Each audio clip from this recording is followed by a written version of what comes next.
and parts of northern Scotland. Scotland sees some sunshine for a time, as well as northern England and North Wales, but further south a lot of cloud cover, and as a result temperatures not far from average. We're looking at high teens, low 20s in many spots. Outbreaks of rain then turn up for western Scotland and Northern Ireland, and that rain becomes heavier and more persistent over the western hills of Scotland in particular, with outbreaks of rain sinking into North Wales, Northern England, eastern Scotland, as well as Northern Ireland at times. Wednesday morning then begins with clear spells in the south and 14 or 15 Celsius, but outbreaks of rain and a gusty wind further north. Scotland, Northern Ireland, Northern England, changeable weather through much of the day. Rain on and off, that blustery wind and more persistent wet weather continuing for western parts of Scotland, particularly over the higher ground. Thursday and Friday sees more widely drier and brighter weather develop, and temperatures, especially in the south, will rise up to the high 20s by Friday.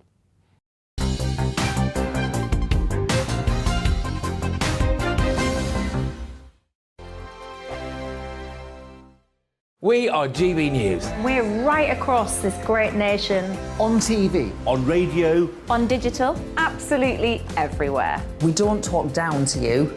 We embrace all voices with honest and civilised conversation. We are not part of the establishment. We're one of you. And we're only getting started. Join us on GB News, The People's Channel. Britain's news channel.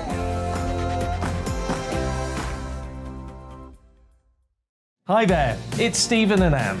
At breakfast from 6 a.m, you'll always be caught up with everything you need to know, the latest headlines, opinions and debates. We'll bring you the good news and the bad, but most of all, we're here for you. Remember, send in your views and let us know what you would like us to talk about. That's because we're your news channel. And every morning at 6 a.m, it's breakfast on GB News. My name's Tom Harwood and join me 9:30 a.m. every weekday for The Briefing, your one-stop shop for everything you need to know about what's going on in politics today. I wonder if this is a deal that might need to be like the biscuits in this factory, twice baked. Is there not an opportunity here to win out against the extremes? Tom Harwood, GB News. What are you going to do about it?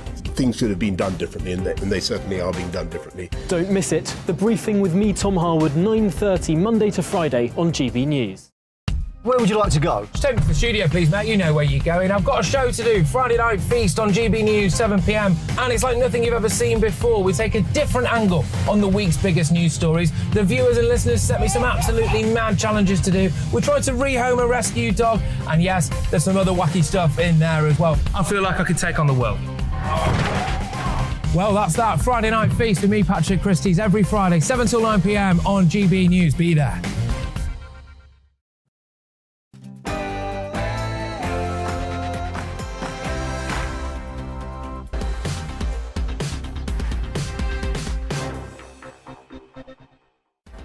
Hi there and welcome to Brazier, some fast-paced news from 4 until 6. In the next hour, disruption on Britain's roads today as protesters stage a go-slow on some of the busiest motorways in England, Scotland and Wales. The M4, A38, M5 all affected. Convoy of drivers demonstrating against the rising cost of fuel. Echoes, it seems, of the year 2000 when shortages brought the country to a virtual standstill. In the next hour, I'll talk to the man behind those protests. Also, over the past 2 years, £1 out of every £8 given out in universal credit was fraudulently claimed. The Department for Work and Pensions figures suggest it's cost the taxpayer over £10 billion. Reaction with Elliot Keck from the Taxpayers Alliance. And I'll ask, should we tax the childless to help fund childbirths? It's the argument Paul Morland, the demographer, made in a Sunday Times newspaper article this weekend. He'll join me at 4:30. With me for the next 2 hours, the author and political commentator Ella Whelan. But first, the latest news headlines with Ray.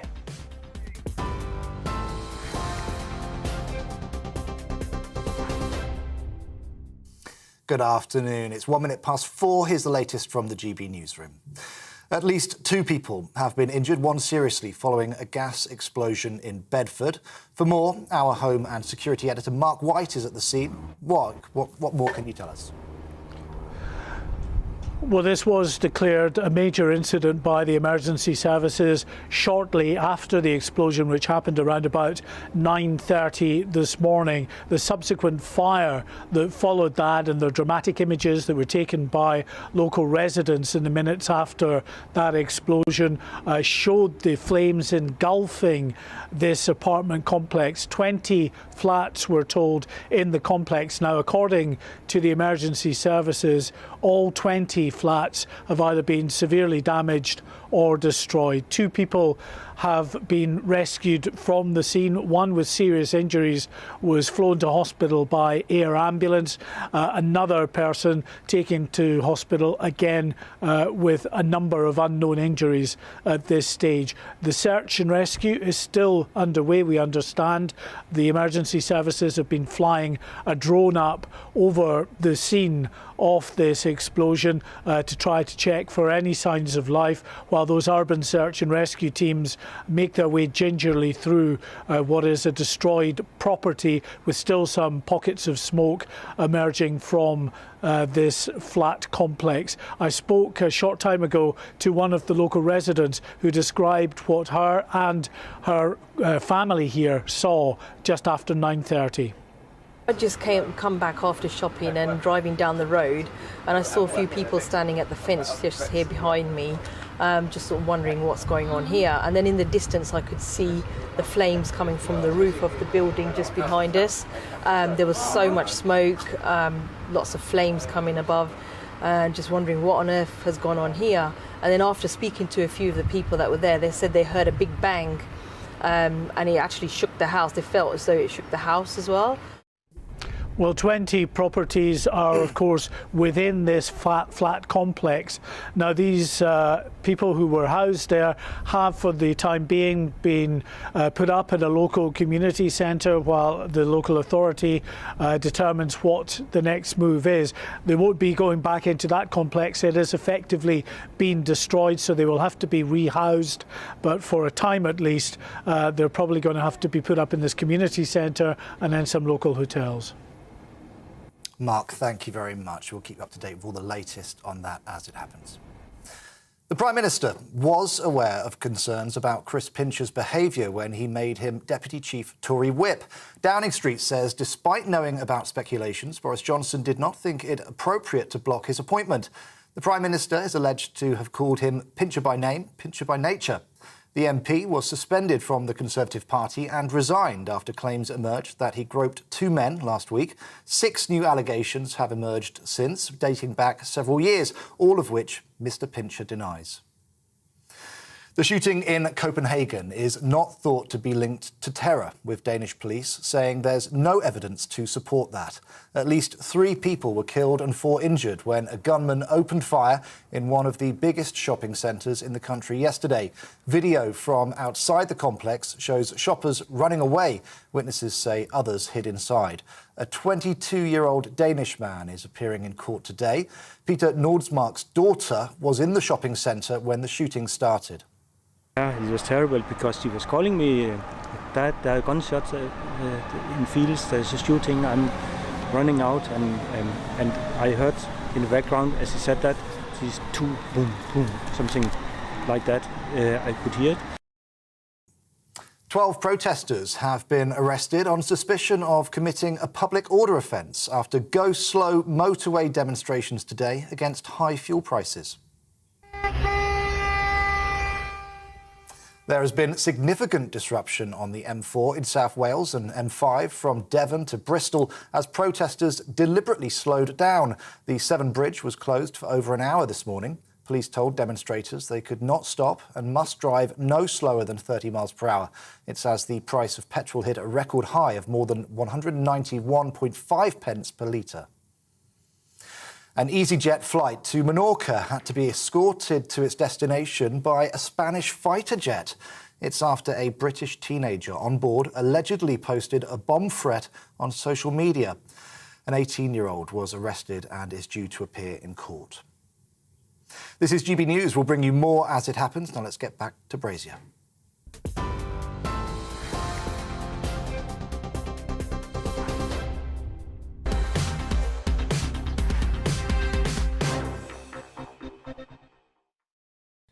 Coming up to 4:07. You heard the story in the bulletin. Let's just enlarge on it now. Roads across Britain saw large-scale disruption this morning as convoys of drivers, they were protesting over the rising cost of fuel, and they staged a go-slow, a convoy of only around about 20 vehicles. It caused disruption on the Prince of Wales Bridge, the approaches to it across the Severn, as well as the M5 in Devon, the A38 in the Midlands, and the A92 in Scotland, in Aberdeenshire, were also affected by the protesters who were driving legally, as long as they kept it above 30 miles an hour, on dual carriageways and other motorways. It's as the price of petrol hit a record high of more than 191 pence per litre. Well, GB News has been speaking to protesters near the A12 between Colchester and Cambridge.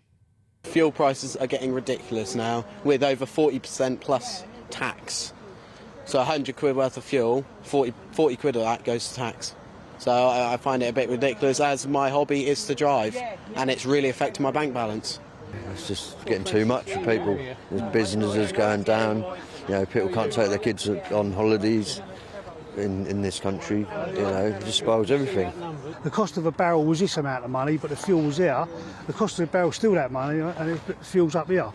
So, yeah, it's not right. The everyday person's getting hammered, and it's not right. Do you remember the fuel protests of the year 2000 set the Tony Blair government of the day wobbling? Cobra meetings were held, emergency powers invoked. The person who organised those protests, David Handley, will talk to him in an hour or so. In the meantime, let's talk to Graham Vidler, who's the Chief Executive of the Confederation of Passenger Transport, joins me as you see. Graham, welcome to you. You speak for public transport, which in its own way must have been affected by rising fuel prices.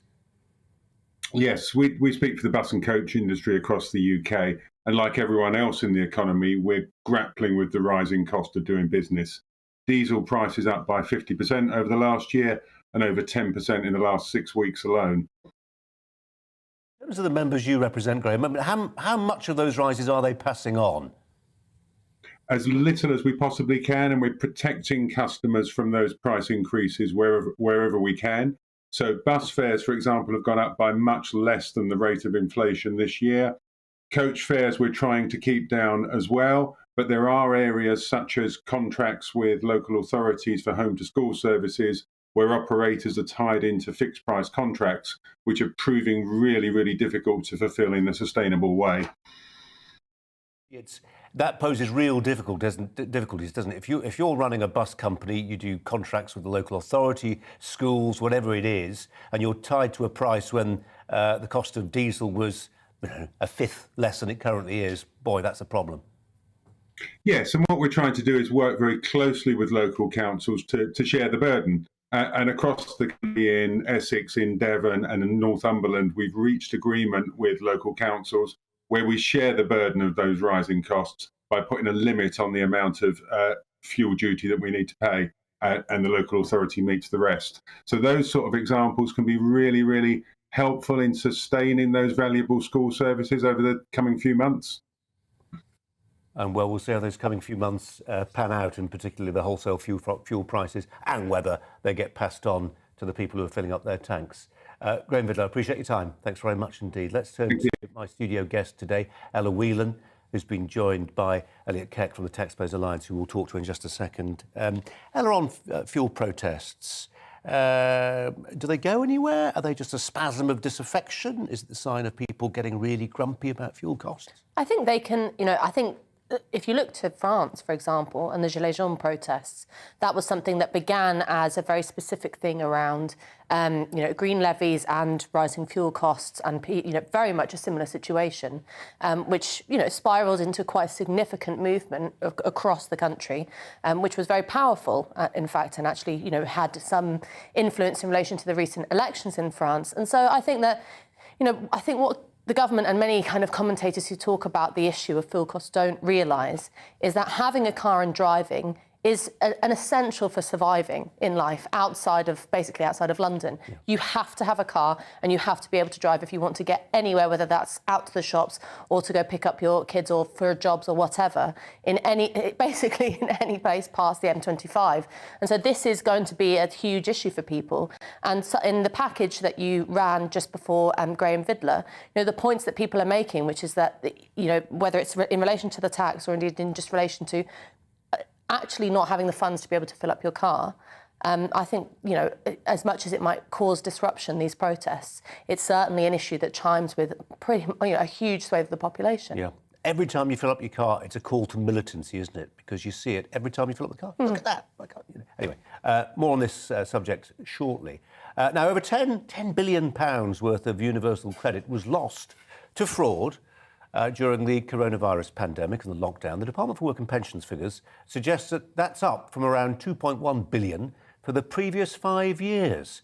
When you break the figures down over the last 2 years, well, you see that for every a pound out of every £8 was fraudulently claimed. 1 out of every £8. Goodness sake. The DWP has revealed its fraud plan, which it says will add thousands of trained specialists to stop fraud in the benefit system, as well as seeking new powers to increase access to bank account data and ensure they can directly arrest suspected fraudsters. They hope it will save the taxpayer £2 billion over the course of 3 years. Let's turn to the Investigations Campaign Manager at the Taxpayers Alliance, who is Elliot Keck, who joins me here in the studio. Elliot, welcome to you. Should we just start on that point about these, I think they were termed by the DWP, specialist investigators? Will they be able to claw these massive sums, or a proportion of these massive sums, back for the taxpayer?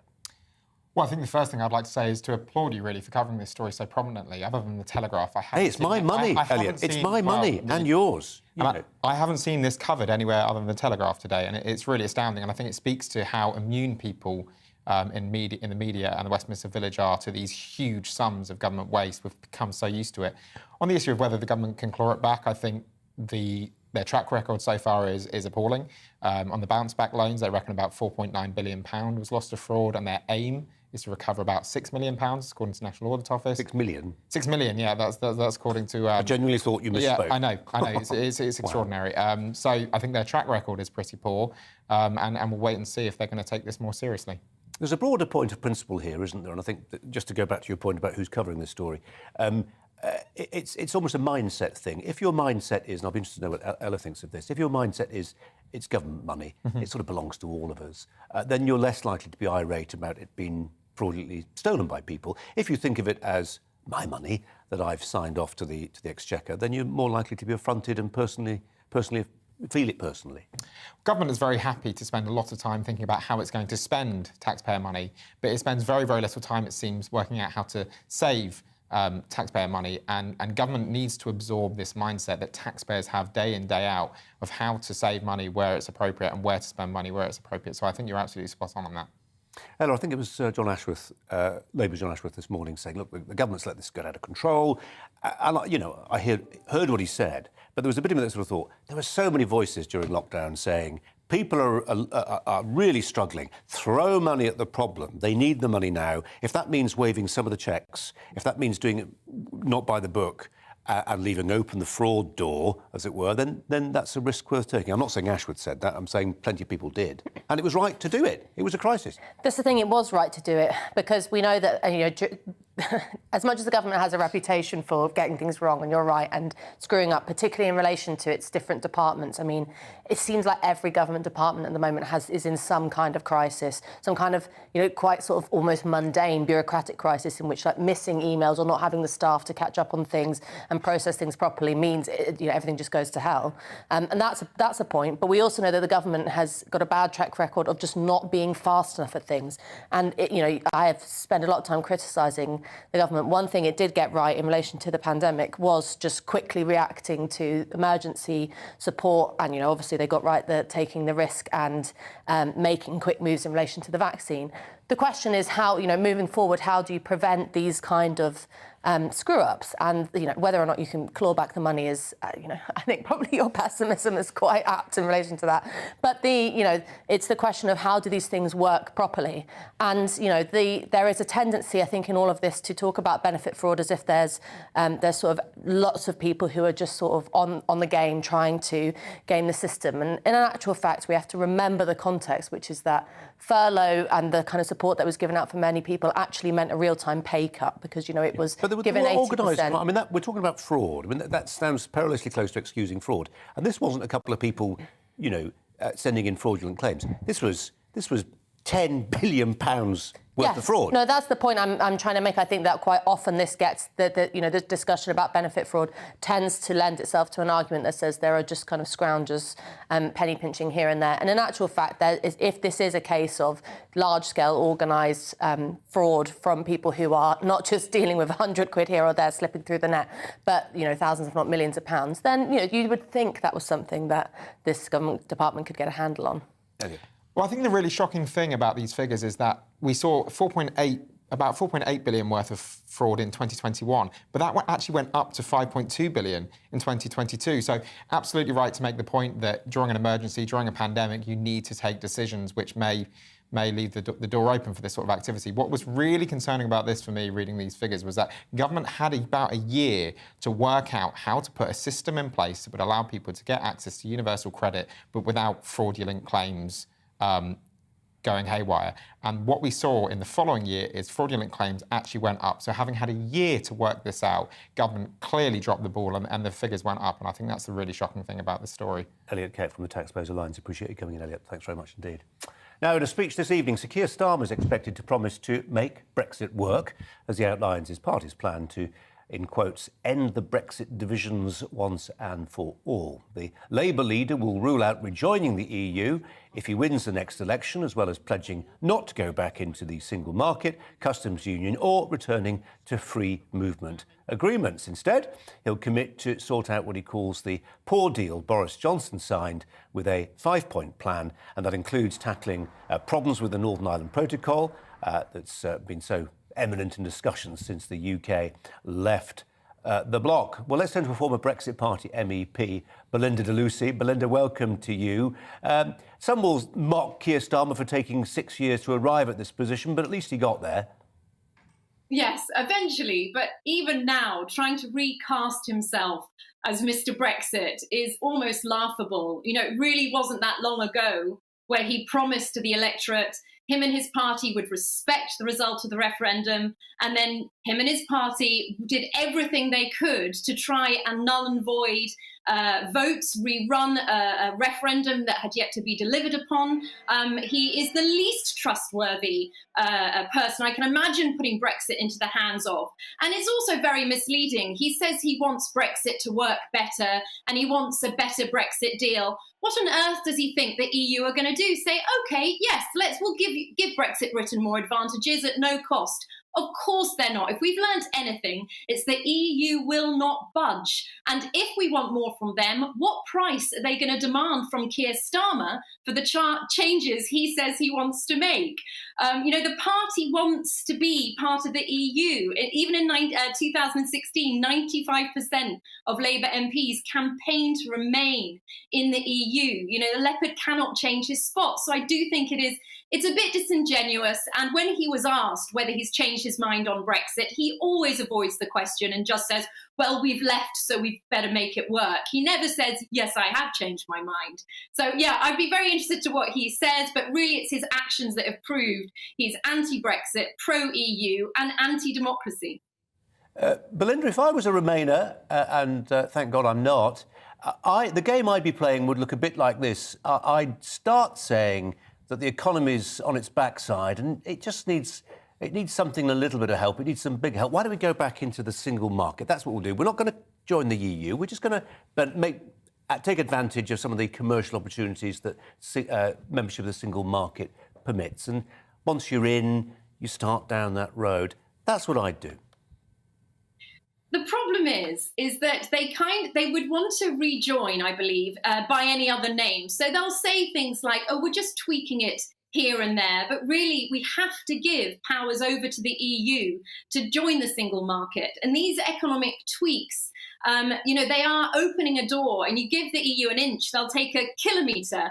And unfortunately, having things like foreign courts decide our laws without our representatives there, having the secret corridors of Brussels, totally unaccountable commission have a say over our laws and how we do things, it is not worth the economic tweaks people are looking for now. The only thing I would agree on with Keir is removing the VAT on fuel, which of course is a Brexit dividend. But I just do not think it's likely, especially if he ends up in a coalition with the Lib Dems. All these, it's just words at the moment. I really don't trust Keir at all with Brexit. Belinda de Lucy, appreciate your time. Thanks a lot.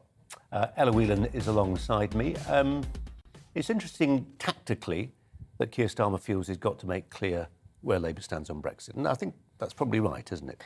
Yeah, although it's confusing because, if you look at what, the recent two by-elections, then the kind of discussion has been, within Westminster and external to it now, that there is going to be this Lib Dem Labour sort of coalition, and that actually Labour is more openly moving, or at least under Keir Starmer, is openly moving towards this different identity, which is kind of almost unabashedly remain more middle class, more metropolitan, all those kind of things.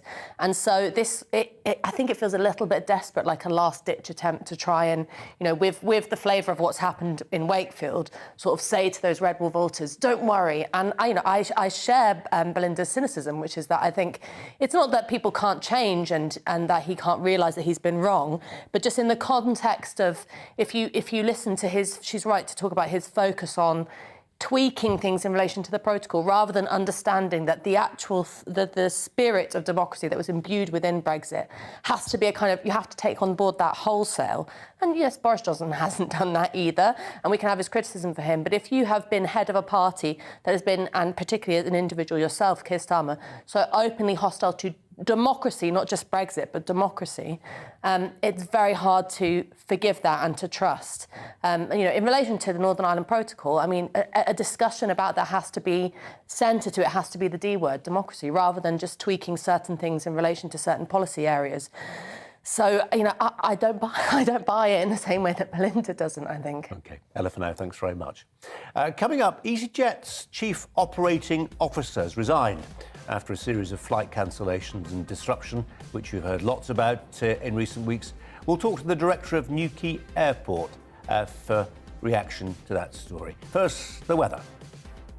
Hello again, I'm Aidan McGivern from the Met Office.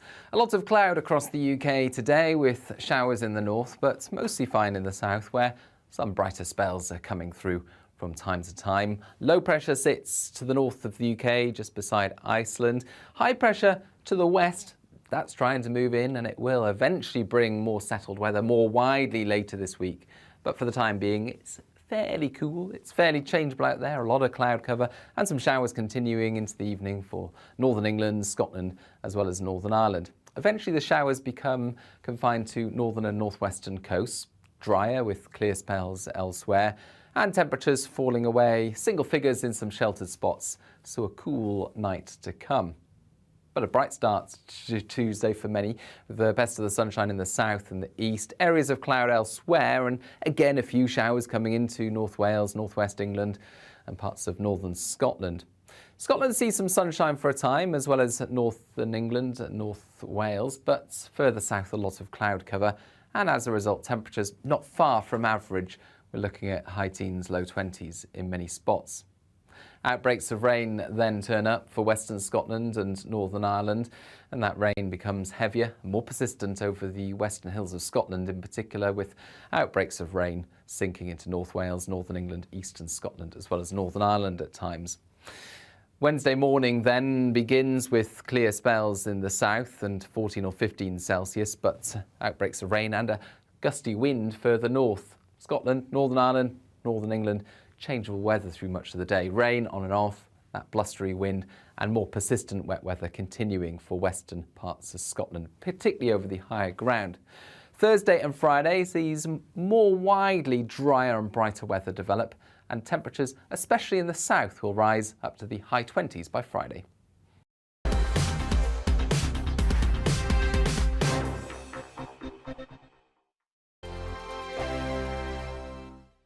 We are GB News. We're right across this great nation. On TV. On radio. On digital. Absolutely everywhere. We don't talk down to you. We embrace all voices with honest and civilised conversation.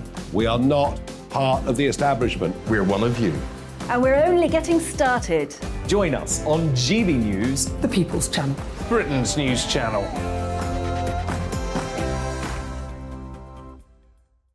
Hi there, it's Stephen and Anne. At breakfast from 6 a.m, you'll always be caught up with everything you need to know, the latest headlines, opinions and debates. We'll bring you the good news and the bad, but most of all, we're here for you. Remember, send in your views and let us know what you would like us to talk about. That's because we're your news channel. And every morning at 6 a.m, it's breakfast on GB News. My name's Tom Harwood and join me 9:30 a.m. every weekday for The Briefing, your one-stop shop for everything you need to know about what's going on in politics today. I wonder if this is a deal that might need to be like the biscuits in this factory, twice baked. Is there not an opportunity here to win out against the extremes? Tom Harwood, GB News. What are you going to do about it? Things should have been done differently, and they certainly are being done differently. Don't miss it. The Briefing with me, Tom Harwood, 9:30 Monday to Friday on GB News. Where would you like to go? Just take me to the studio, please, Matt. You know where you're going. I've got a show to do. Friday Night Feast on GB News, 7 p.m. And it's like nothing you've ever seen before. We take a different angle on the week's biggest news stories. The viewers and listeners set me some absolutely mad challenges to do. We tried to rehome a rescue dog. And yes, there's some other wacky stuff in there as well. I feel like I could take on the world. Well, that's that. Friday Night Feast with me, Patrick Christie's, every Friday, 7 till 9 p.m. on GB News. Be there.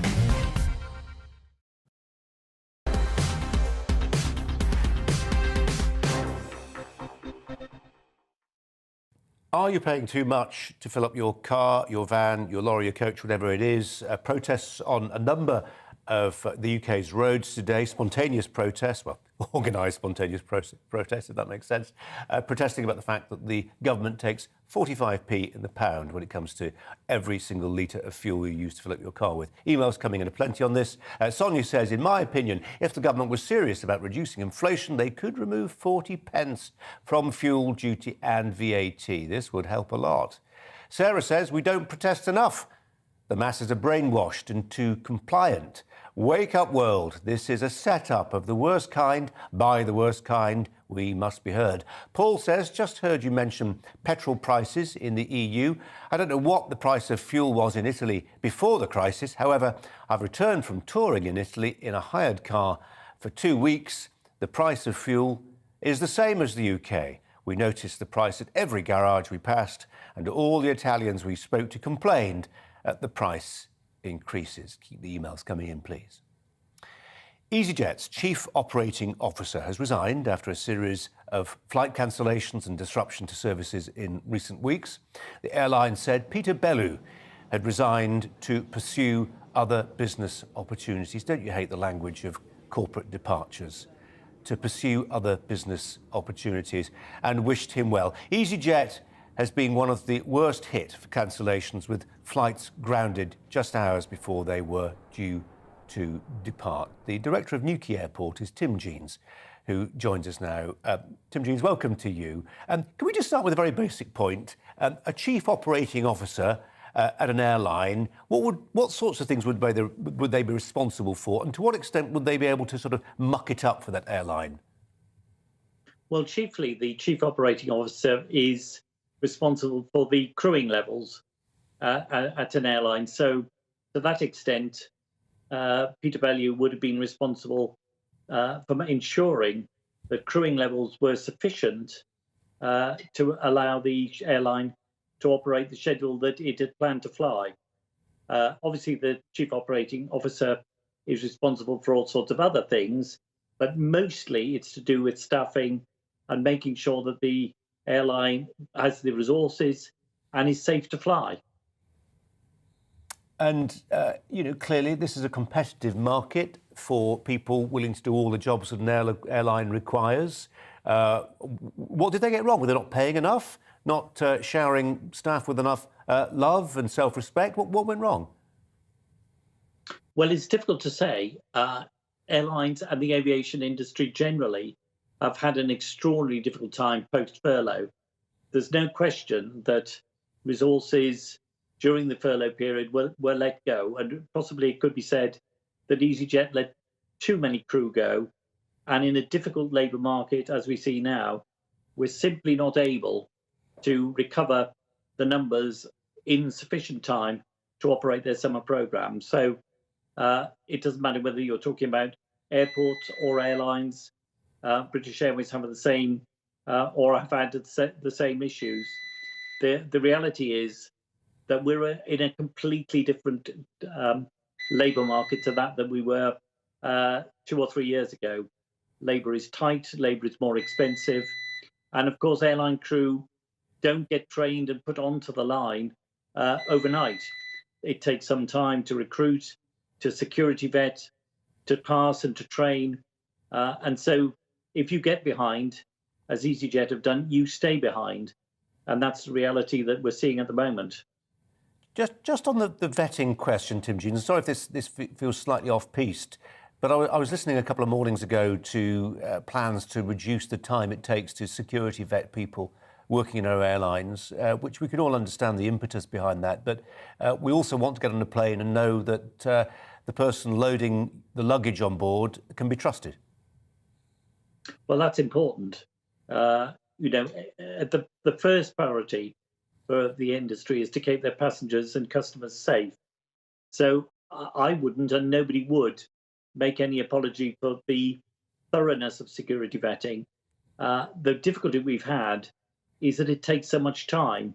For example, if you're to apply, even as a ground handler at an airport, you have got to have an unblemished and traceable employment history going back at least 5 years. You cannot have a day that's not unaccounted for. And of course, that takes time. Sometimes people can't remember. Sometimes references can't be collaborated. So it's a thorough and exhaustive process, and it takes time. And of course, not everybody gets through. So the length of time that it's taking perhaps should come as no surprise. And of course, when you're trying to do it quickly, it becomes even more difficult because there are no shortcuts to safety, and no shortcuts to security vetting, and that's what's led to the situation we find today. Again, not just in airlines but at airports as well. Tim Jeans, as ever, really interesting to get your analysis. Really appreciate it. Thanks a lot. Coming up here on GB News, we'll be asking, should we tax, or at least tax more, the childless to help fund childbirths? It's the argument that Paul Morland made in the Sunday Times yesterday. We'll get his thoughts on that next. First,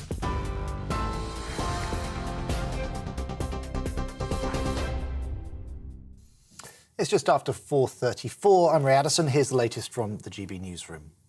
At least 2 people have been injured, one seriously following a gas explosion in Bedford. Witnesses say a person jumped from a second-floor window to escape as flames erupted from a block of flats in the Redwood Grove area of the town.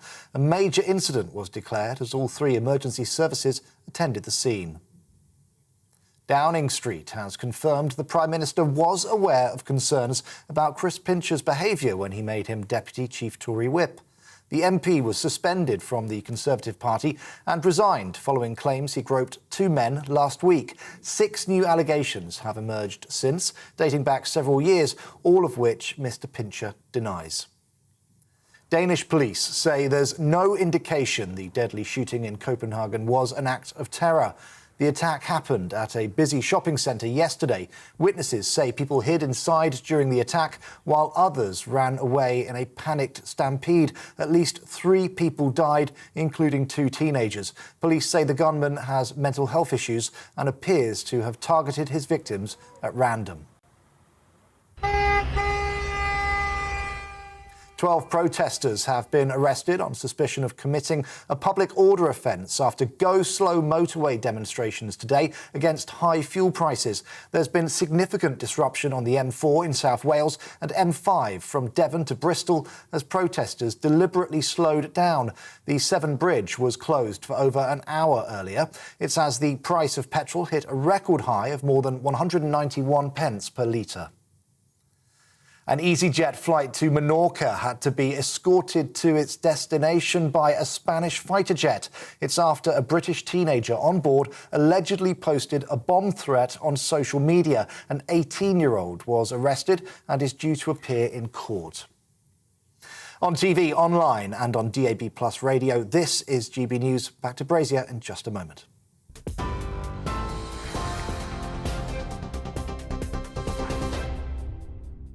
Direct Bullion sponsors the Finance Report on GB News for gold and silver investment. Well, here's today's markets as they currently stand. The pound will buy you $1.212 US dollars and 1.162 euros. And the price of gold currently stands at £1,491.97 per ounce. Direct Bullion sponsors the Finance Report on GB News for gold and silver investment.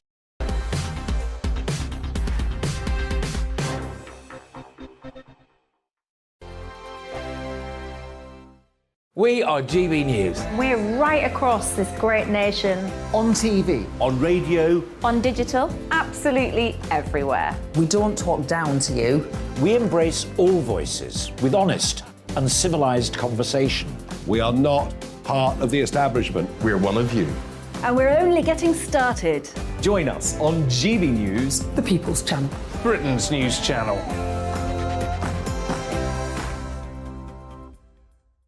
Hi there, it's Stephen and Anne.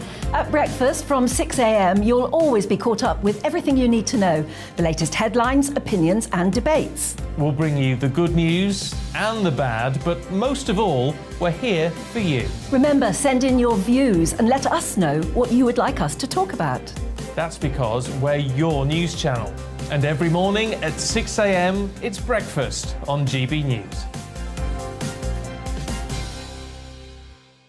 My name's Tom Harwood and join me 9:30 a.m. every weekday for The Briefing, your one-stop shop for everything you need to know about what's going on in politics today. I wonder if this is a deal that might need to be like the biscuits in this factory, twice baked. Is there not an opportunity here to win out against the extremes? Tom Harwood, GB News. What are you going to do about it? Things should have been done differently, and they certainly are being done differently. Don't miss it. The Briefing with me, Tom Harwood, 9:30 Monday to Friday on GB News. Where would you like to go? Just take me to the studio, please, mate. You know where you're going. I've got a show to do. Friday Night Feast on GB News, 7 p.m. And it's like nothing you've ever seen before. We take a different angle on the week's biggest news stories. The viewers and listeners set me some absolutely mad challenges to do. We tried to rehome a rescue dog. And yes, there's some other wacky stuff in there as well. I feel like I could take on the world. Well, that's that. Friday Night Feast with me, Patrick Christie's, every Friday, 7 till 9 p.m. on GB News. Be there.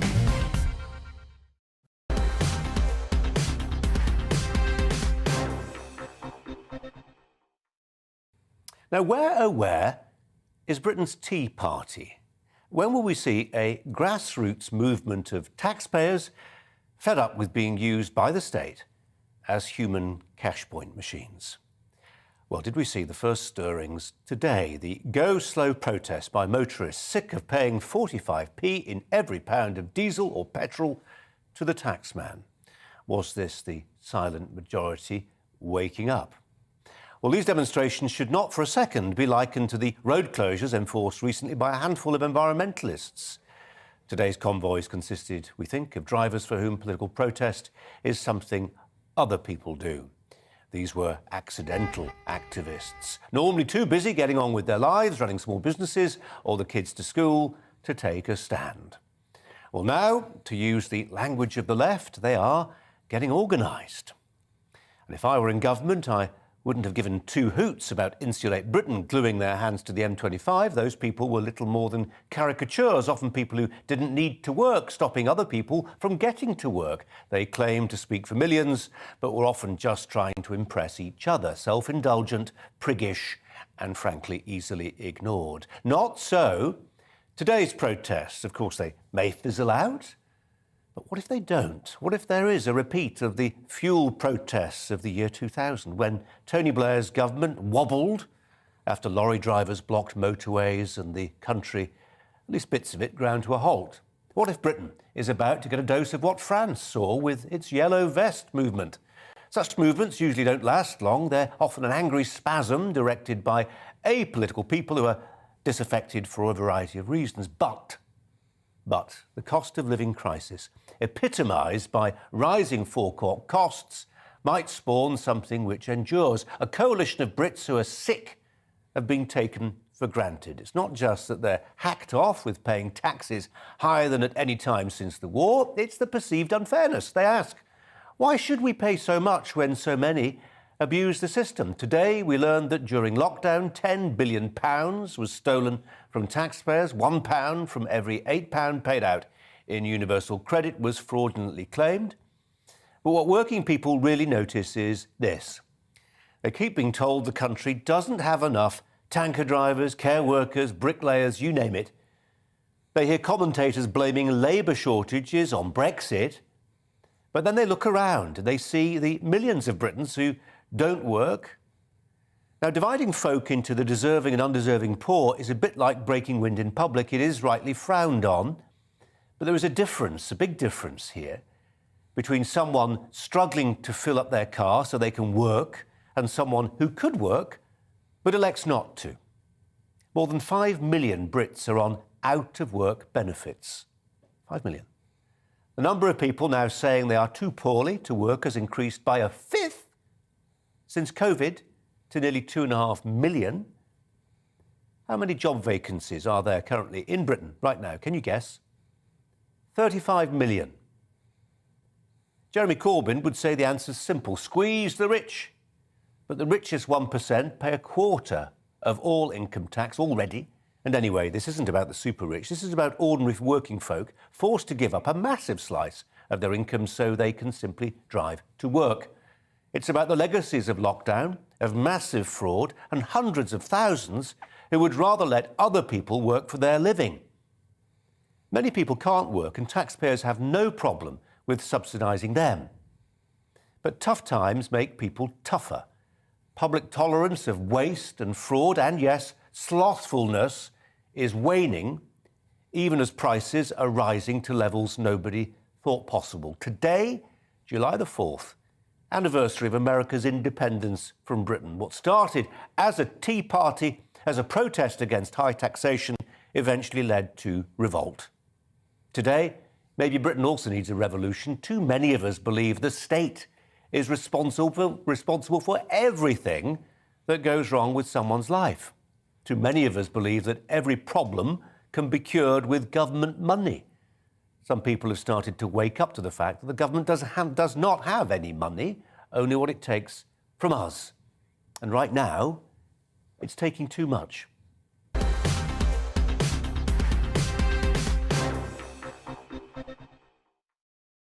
Ella Whelan is my studio guest today. I tend to sort of see in my peripheral vision whether somebody's nodding, shaking their head, or about to punch me. I couldn't quite see what you were doing. I'm delighted to hear you use the language of revolution. I think, I think you know, you're right that there is something in the air at the moment in relation to a... It's not the breaking wind, though. No, but that was a good joke. In relation to kind of small sections of populist upsurges across Europe and you know, in the UK, which and I think a lot of it is down to the kind of Brexit moment in which people realise that, you know, politics didn't have to be a kind of there is no alternative narrative, that actually you could do something and you could stick two fingers up to the establishment, you could demand some kind of change. We saw similar things happen in relation to low traffic neighbourhoods where there was pockets of people doing kind of little bits of action here and there. You know, the question that you rightly ask is it going to link up and is there going to be something more broader? And I think, you know, there's an interesting point in relation to now a growth of interest in trade unions, which is, even people like me who are interested in, organised working class movements, lots of us had written off trade unions as something that just was never going to come back. But I think all of that is a sort of sense of whether you frame it around taxes you have, or whether you frame it more around sort of kind of a working class consciousness or politics. There is something where people are waking up as if they were all sheeple beforehand, but people are starting to get to a position in which they say, I'm not just going to suck it up anymore, and I'm not going to take this there is no alternative Tina approach that the government has been putting out for years. Just a brief thought, and you've given rise to it by mentioning the train strikes and the unions that organise those strikes. I think the train strikes and the unions that organise them do not have the kind of stranglehold potentially that a more grassroots, disorganised protest might have on the roads. Why? Because the roads are uniquely fragile. And it doesn't take a lot of effort, actually. As we saw in 2000, we were talking to David Handley, by the way, the person who organised those over 20 years ago. It doesn't take a lot of effort to bring the country to a standstill. As we saw 20 years ago, it doesn't take that many scores of cars and lorries to block the major arterial roads of this country. Yeah, and I think that's an important point that even though Mick Lynch is kind of like hero of the moment at the moment, rightly so, very articulate. Well, not for me. There has been, the history of kind of trade union movements over the last sort of few decades has been pretty poor in relation to that. There hasn't been that impetus. And there's a difference when you have the kind of Gilets jaunes, yellow vest style movements of ordinary people. I hate that phrase, ordinary people. I just mean people who aren't professional kind of activists who do this every day, but someone who's decided after their 9 to 5, actually tomorrow I'm going to take the time off work and block a road. And I think more of that's where the kind of, to use your word, revolution, that's where the kind of exciting, experimental stuff of politics comes about. I took that word ordinary out, but one got left in. You're right to point that out. Well, emails on benefit fraud in particular, getting your goat. Retired nurse Kathy says, what's with the Department of Work and Pensions that it makes so many errors? Either it's money lost to fraud, or in my case, benefit wrongly stopped. All the effort they took to stop mine, they could have used to put a brake on fraud. Head in hands time. Chris says the benefit system needs urgent reform. We don't, as a country, look after people who need our help. Most are living lives which the vast majority would view as unacceptable and cruel. I'm currently excluded from help from the benefit system, so fraud is not just hurting the taxpayer, it also hurts the very people that are facing impossible odds without any help. And Curtis says, I'm an angry taxpayer. So much money has been fraudulently stolen during the pandemic. The government should now get it back and prosecute those responsible. Name and shame as well. Our debate this hour. The latest census results show an ageing UK population and a plummeting birth rate. In this week's Sunday Times, Paul Morland, the demographer, suggested a number of measures to combat that trend, including and this is one of several ideas floated, but one which the headline writers at the Sunday Times chose to highlight, including taxing the childless to incentivise what they call in the jargon a pro-natal culture. In other words, a culture apt for reproduction. So we're asking, should we tax the childless to help fund childbirths? We're joined by Paul Morland, who's here in the studio, as well as Ella Whelan, who may take a contrary view. I don't know. I was looking at some of the comments online, Paul, in response to your article. And anybody who read your piece couldn't come away feeling anything other than this was a carefully argued and reasoned and reasonable view. You were instantly held up as a patriarch, somebody who wanted to reintroduce Gilead-style camps. It reminded me of just how very difficult it is to talk about demography, especially as a bloke. Well, I think if you're not prepared to have a few pot shots taken at you, just keep your head down. I think I can live with that. Ella, what did you make of the piece? I think that Paul makes a very valid point in relation to, the kind of numbers of babies that are being born is a serious issue, and the falling birth rates are a serious issue. And I'm not just saying that as someone who's about to pop one out, but there's it's something that I think everybody needs to care about. And where I probably differ is that I think rather than having negative incentives, if that's a kind of way of putting it, of taxing the childless, even though that was just one of your policy suggestions, and it says something about our discussion about demography that is what's been leapt upon. You know, looking at things like, if you ask women what is it that stops you from or prevents you from having children, maybe you put it off till later life. It's things like, you know, things that I'm having to grapple with now, you know, childcare and how to deal with that, the price of that. So I would argue for 24-hour universal state provided childcare as a radical policy of where a government could spend some money. You look at things like the way in which this is being discussed, not by Paul, but by others, can end up sounding quite dystopian. So, for example, there was that draft document released by the WHO about alcohol in pregnancy. And what it said was, it was a draft document, but it told you something about the way this gets discussed, that there should be a policy where governments would encourage all women of childbearing age, which is very young, because you get your period very young, some people, to not drink just in case they got pregnant. And I think that sends alarm bells off in women's head where they think this really does sound like Gilead or something. So the way in which we talk about this is important. Paul, why should Ella be looking, and women like Ella be looking to pop them out, as she describes it? Well, the general census number showed a growth of the population, but if you actually dig beneath the surface, the big growth is in the over 70s and the over 90s particularly, and we're actually seeing a big decline in the under 5s. At the same time, we're short of labour everywhere. Now, there are always going to be people, as you were talking about earlier, who aren't working and should work, and that's another issue. But we are today seeing a similar number of people entering and leaving the workforce, but we have a huge demand for people, and people talk about technology, but I don't see the robots making the appointment at the doctor's to take mum. I don't see the robots fixing my electric problem or my plumbing problem or helping with the garden, whatever it is. So I think we need the labour. We need another generation of workers, and those who don't have children are going to rely on them. So just import them? Well, we can import them if we decide we want to outsource our childbearing, that it really doesn't matter, that we can just sweep up people from the rest of the world. They can do the childbearing, and thank you very much. When they've done the hard work and the nappy changing, we'll sweep them up. That's fine. OK, if that's the decision the country wants to come to. But I think we should take a bit more responsibility ourselves. Apart from the fact, as you and I have discussed in the past, children are the greatest joy you can have in your life. As you're about to find out, maybe. Yes, no, but I think that's actually a really.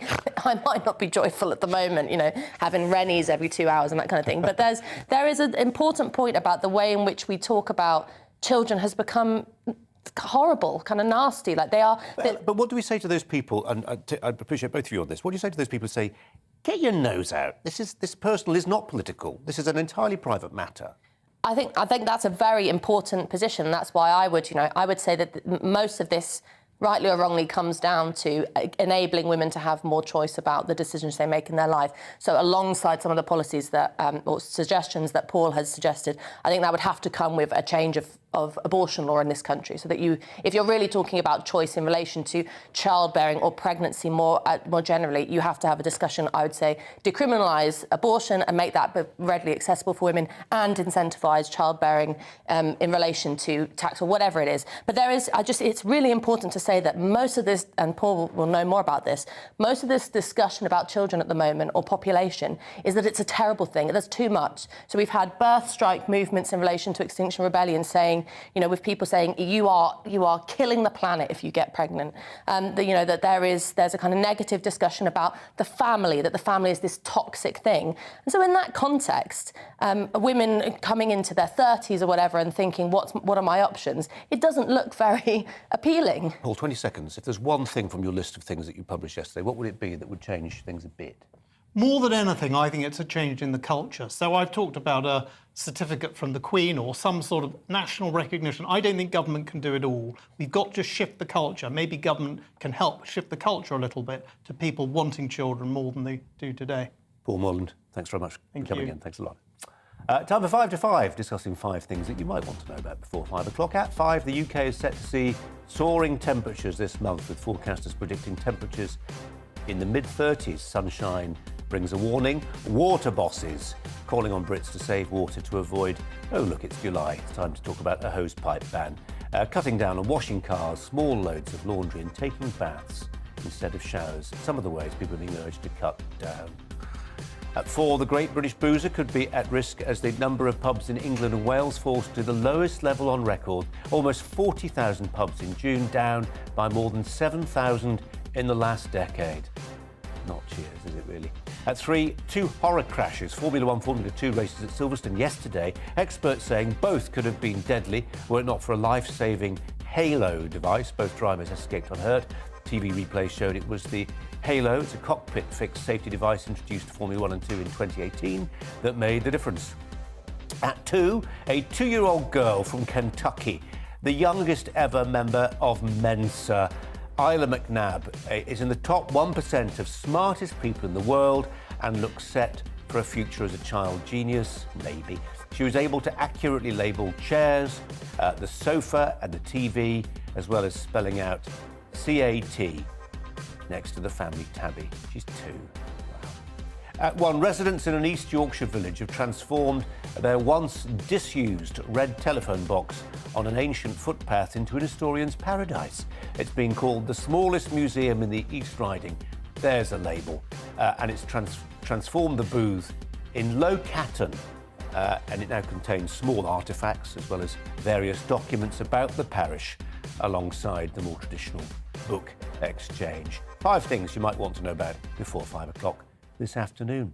Ella Whelan's alongside me. Anything catch your ear there, Ella, that you'd like to talk about? Well, Formula 1, big fan? No, I don't know that much about Formula 1, but just that little girl in Kentucky. It's one of those things where you can be sceptical about. Every parent says their kid is a genius. But there is... there is something about, and I kind of feel like I hope that mine's going to have some smarts or something like that. And those sort of stories about child development, I think we overdo child development so much. I'm just awash with information at the moment about tummy time and all this nonsense that you have to feed your kids. Can I just make an argument for having a larger family? I know you're just in the foothills at the moment, but plenty. And one of the things that you see is that it's just the way the genetic roulette wheel spins out the DNA, and there's nothing you can do about it. Some of them are really... I'm not going to name names, obviously. I hope your kids aren't watching. Some of your children are just naturally more gifted, and they've got gifts in different directions. But you don't shape that. And in a sense, it's one of the problems that I think there is with this one-child culture that we're having, is that people just almost see it as a personal slight, where their only child doesn't turn out to be quite as clever or gifted as they hope they would be. Maybe if they had 2 or 3, they would have seen that it's the way the cookie crumbles. And there's nothing better for kids than to be around other kids in terms of child development. So that's another argument for having a big family. Although I think I'll start with 1 for now. OK, there you go. I was going to bring some emails, but we've been gassing too much. Let us know what you think about benefit fraud. Are we paying taxes that are too high? And the protests on the road. Keep it coming.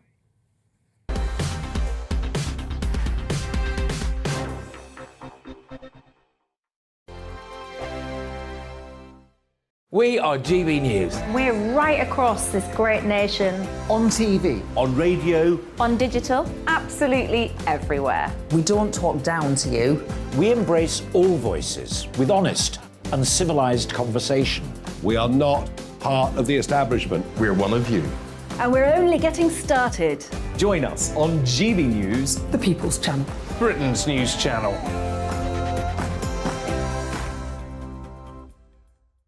Hi there, it's Stephen and Anne. At breakfast from 6 a.m, you'll always be caught up with everything you need to know, the latest headlines, opinions and debates. We'll bring you the good news and the bad, but most of all, we're here for you. Remember, send in your views and let us know what you would like us to talk about. That's because we're your news channel. And every morning at 6 a.m, it's breakfast on GB News. My name's Tom Harwood and join me 9:30 a.m. every weekday for The Briefing, your one-stop shop for everything you need to know about what's going on in politics today. I wonder if this is a deal that might need to be like the biscuits in this factory, twice baked. Is there not an opportunity here to win out against the extremes? Tom Harwood, GB News. What are you going to do about it? Things should have been done differently, and they certainly are being done differently. Don't miss it. The Briefing with me, Tom Harwood, 9:30 Monday to Friday on GB News. Where would you like to go? Just take me to the studio, please, Matt. You know where you're going. I've got a show to do. Friday Night Feast on GB News, 7 p.m. And it's like nothing you've ever seen before. We take a different angle on the week's biggest news stories. The viewers and listeners set me some absolutely mad challenges to do. We tried to rehome a rescue dog. And yes, there's some other wacky stuff in there as well. I feel like I could take on the world. Well, that's that. Friday Night Feast with me, Patrick Christie's, every Friday, 7 till 9 p.m. on GB News. Be there.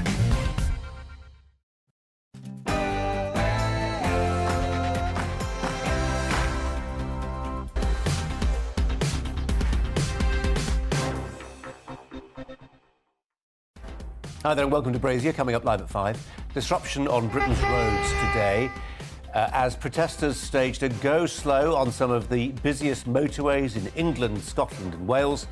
The M4, the A38, the M5, for instance, all affected.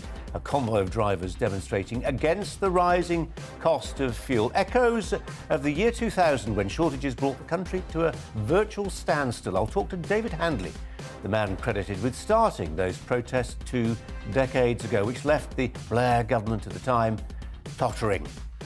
Also, over the past 2 years, £1 out of every £8 given out in universal credit was fraudulently claimed. The Department for Work and Pension figures suggest it's cost the taxpayer around about £10 billion. The government's announced how it's planning to crack down on the problem. I'll discuss that with Kelvin McKenzie. And find out before 6 o'clock why Scrabble players are furious over new rules to their game. We've got a Scrabble world champion on the show to talk about that. And with me for the next hour, the author and political commentator Ella Whelan. But first, the latest news headlines with Ray.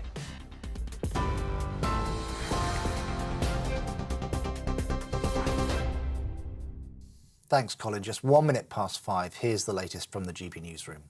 At least 2 people have been injured, one seriously, following a gas explosion in Bedford.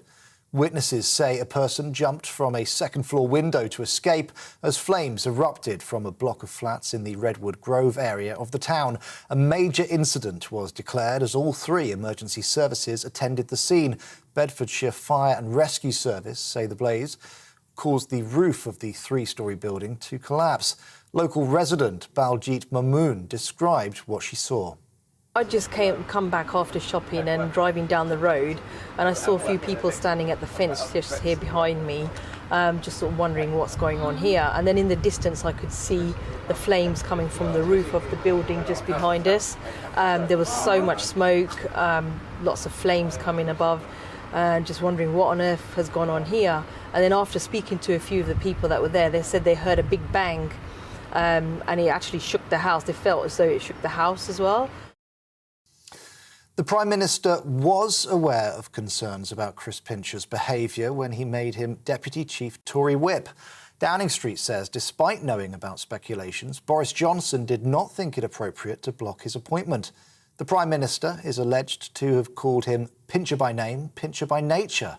The MP was suspended from the Conservative Party and resigned after claims emerged that he groped 2 men last week. 6 new allegations have emerged since, dating back several years, all of which Mr. Pincher denies. The shooting in Copenhagen is not thought to be linked to terror, with Danish police saying there's no evidence to support that. At least 3 people were killed and 4 injured when a gunman opened fire in one of the biggest shopping centres in the country yesterday.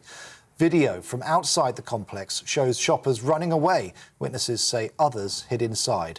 A 22-year-old Danish man is appearing in court today. Peter Nordsmark's daughter was in the shopping centre when the shooting started. Yeah, it was terrible because she was calling me that there are gunshots in fields, there's a shooting, I'm running out and I heard in the background as he said that, these 2 boom, boom, something like that, I could hear it. 12 protesters have been arrested on suspicion of committing a public order offence after go-slow motorway demonstrations today against high fuel prices. There's been significant disruption on the M4 in South Wales and M5 from Devon to Bristol as protesters deliberately slowed down. The Severn Bridge was closed for over an hour this morning. Police told demonstrators they could not stop and must drive no slower than 30 miles per hour. It's as the price of petrol hit a record high of more than 191.5 pence per litre. Protester Vicky Stamper says she lost her job as a lorry driver because she couldn't afford to fill up. People need to realise that the government works for us, not the other way around. And I think a lot of people have mistaken that. And they need to pull the head out the backsides, basically, and wake up to this, because it's not going to end until something gets done. An EasyJet flight to Menorca had to be escorted to its destination by a Spanish fighter jet. It's after a British teenager on board allegedly posted a bomb threat on social media. An 18-year-old was arrested and is due to appear in court. And EasyJet's Chief Operating Officer, Peter Bellew, has resigned amid a series of flight cancellations and delays over the last few months. The airline is struggling with industry-wide staff shortages that have forced it to axe flights, often on the day they're due to depart over the holiday period. EasyJet's CEO said everyone at the airline was focused on delivering reliable services this summer.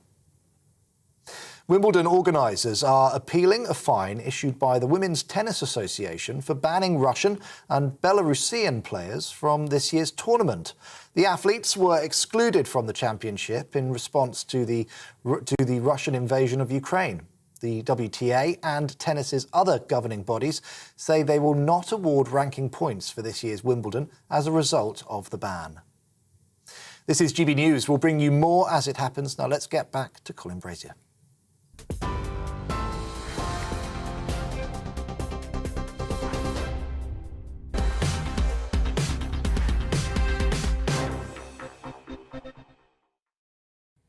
(6:05). Roads across Britain saw large-scale disruption today as convoys of drivers protesting over the rising cost of fuel staged a go-slow. There was a convoy of about 20 vehicles, for instance. It caused disruption in the lead-up to the Prince of Wales Bridge. There was also the M5 in Devon, the A38 in the Midlands and the A92 in Aberdeenshire, to name but a few, also affected by the protesters. Generally, they were aiming to drive at around about 30 miles per hour, in excess of 30, but not much more, to slow the traffic down but not be driving illegally slow. 30 seems to be the cut-off point, and they did that mainly on dual carriageways. It says the price of petrol hit a record high of more than 191 pence per litre. For those of you old enough to remember it, echoes here of the year 2000. Shortages then brought the country to a virtual standstill. There were protests over prices at the pumps. And actually, as a consequence of the protests, some pumps ran dry on filling station forecourts. The crisis caught the government and motorists by surprise. And the reason for that, well, the person who helped get them off the ground, the chairman of the Farmers for Action group, David Handley, who joins me now. David Handley, welcome to you. We'll talk a little bit about what happened in 2000 in a second, because there'll be plenty of people who've either forgotten or don't know about what happened in 2000. But as you look at events today, can you understand the rising sense of anger amongst motorists? I can certainly understand the frustration and anger from anyone, whether you just be an ordinary shop floor worker, to an ambulance driver, to a farmer, to a haulier. This is hurting, and it's hurting very badly. Parallels with what happened over 20 years ago? I don't think there's too many parallels that can be drawn on what was done today. A rolling road situation is a very, very clever way of making out you've got thousands of people supporting your cause. What you're actually doing is you're bringing the general public, whether they want to or not, who are on those motorways and those roads, into an argument that we should be dealing with in my opinion, a far different way. There's ways of bringing pressure on government. There's certainly ways of bringing pressure on the oil companies. And I think they are the ones at the moment that we're missing out on. Tactically then, I mean, it sounds like you would have a different approach to this tactically. What would you do? Well, very simple. We are already discussing issues around what we did in 2000. The oil companies currently are playing games at every fuel pump that you pass throughout the country. You'll see 189 somewhere, you'll see 195 somewhere else, you'll see 202 somewhere else. And these companies need to be held to account for what is going on. And we've asked government, and government have launched an investigation into the fuel companies. Then we've also put pressure, as with all the other organisations, on government that they've got an opportunity here to lower fuel tax as a short-term measure to try and ease the pain that everybody is feeling. My port of call, first of all, would be straight back to Stanlow, straight back to the oil refineries, and bring everybody around a table and say this can be resolved, but you can't keep treating the general public, the ordinary working person, like this for very much longer. See, I suppose, David Handley, people had a taste of this, a foretaste of this, what was it, 6 months ago when we had the problems at the petrol stations then. People don't like it much today for understandable reasons. I didn't like it very much. Millions of people joining a queue, that panic buying around forecourts and people missing hospital appointments and funerals and weddings and all that huge public inconvenience. Do you still feel that is a price worth paying? Look, inconvenience, if it gets a result, is worth paying. Protest is worth playing. But you've got to be sure that you're going to get an end result. If you don't, you're wasting everybody's time. But I don't think by holding up the people that we need the support of, that's the general motorists, the general public, blocking them, preventing them from getting to meetings, worst of all, preventing them from getting to hospital appointments, etc., preventing fire engines, ambulances, etc., from getting to their destination as fast as possible is going to bring the country together. If we bring them together, we've got to deliver something that everybody will benefit from. And as I say, there's two fingers to be pointed. Government, obviously fuel tax, they could do that. We're in discussions. They are telling us they are working on that. And the oil companies that are making massive profits on the back of what we put in our cars, lorries, tractors every single day of the week. And they are playing games and they need to be held to account. And what I would suggest, if the general public really wants to get behind this, then we need to go to the refineries, make sure all the emergency services can get fuel, but the rest of us suffer a little bit of pain to bring this to its final outcome, which is we get lower fuel prices because we are being conned at the moment. David Handley, we haven't got much time left, but I just want you to just reflect back on those events in the year 2000. There'll be some of our viewers and listeners who don't remember them or only remember them vaguely. But as I remember it, it was a real crisis for that Blair government. Cobra meetings, emergency powers, talk of troops on the, manning tankers and all the rest of it. What would you have done differently now, looking back? The only thing that I think we would have done differently is we wouldn't have listened to the advice we were getting and we would have stayed another day. 24 hours, we would have brought that government to its knees. And I think governments since then would have realised that the general public are there to be respected. And at the moment, we're not being respected. Man makes laws and man can change laws. And that's what we are. Men and women trying to go about our duties every single day, and we are being squeezed out completely. David Handley, we appreciate your time. Thanks very much. You're very welcome. In a similar vein, the Department for Work and Pensions says its fraud plan will aim to save the taxpayer some £2 billion over the next 3 years. All well and good until you see that fraudulent claims cost the UK taxpayer £10 billion during the coronavirus pandemic. When you break the figures down over the last 2 years, it shows that £1 out of every £8 in claims was fraudulent for that particular benefit. The DWP says their new fraud plan will add thousands of trained specialists to stop fraud in the benefit system, as well as seeking new powers to increase access to bank account data and ensure they can directly arrest suspected fraudsters. Lots of emails. Here's a flavour. PK says it's time to crack down on the professional unemployed who've never worked but can work. They do everything not to work and the job centres are too soft on them. Kate says, totally agree. Benefits is to many a dirty word. To many it's become a personal choice, a way of life. Stop benefits. Lorraine says, it makes me sick. All the talk of benefit fraud when I've worked all my life with my own business. A snapshot of views there. Let's turn to the former editor of The Sun, Kelvin Mackenzie, who joins me now. Kelvin Mackenzie, welcome to you. These are big numbers, 10 billion of taxpayers' cash gone in benefits fraud.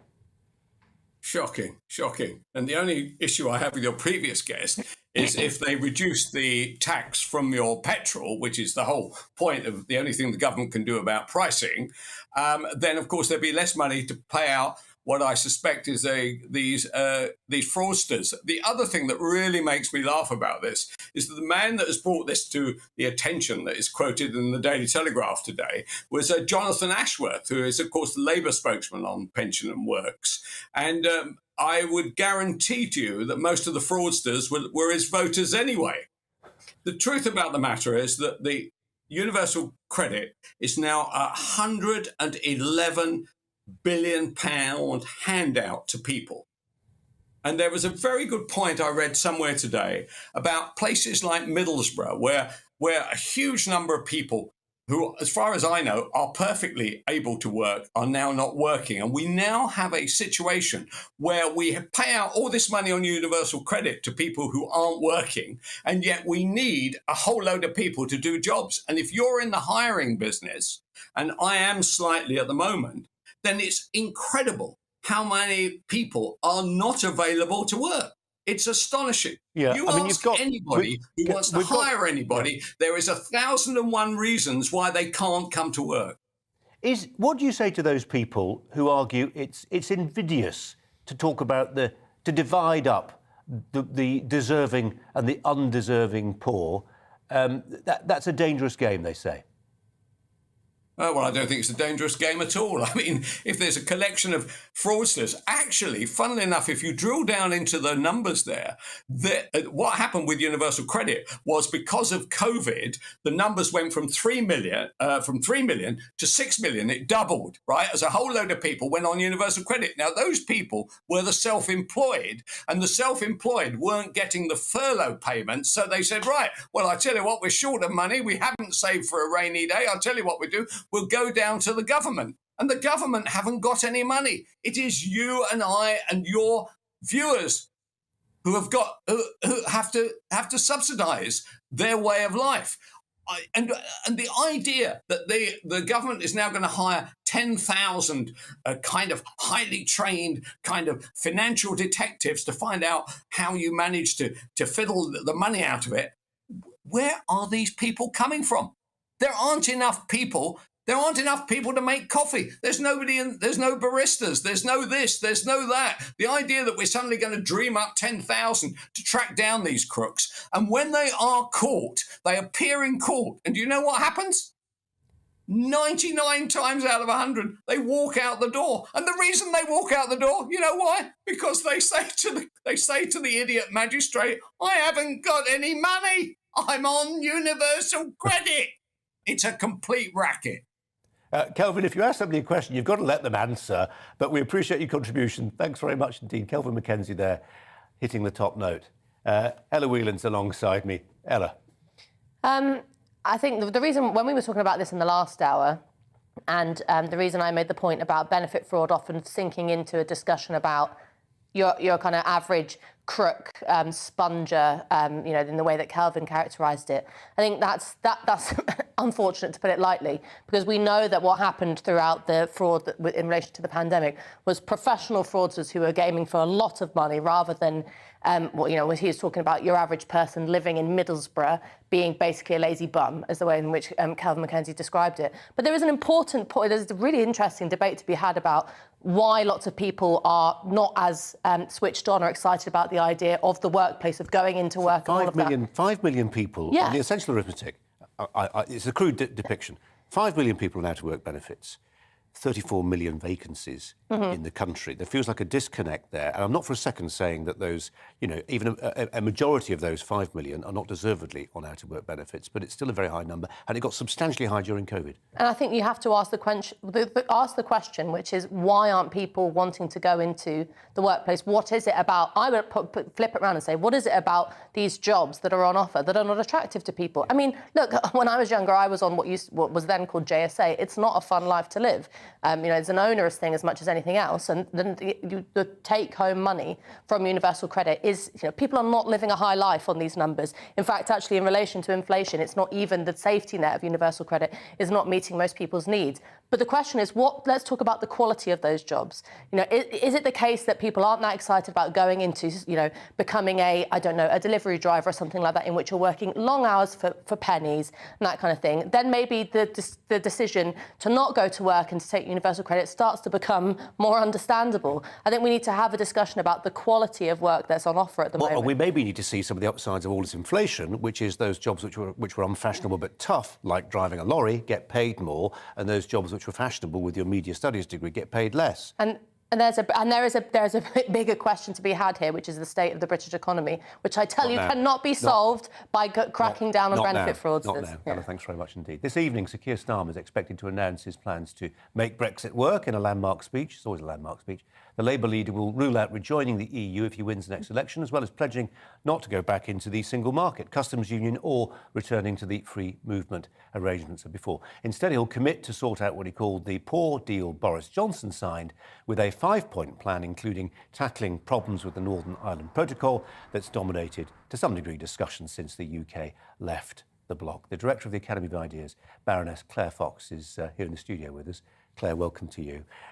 What would you like to hear from Keir Starmer compared to what you expect to hear?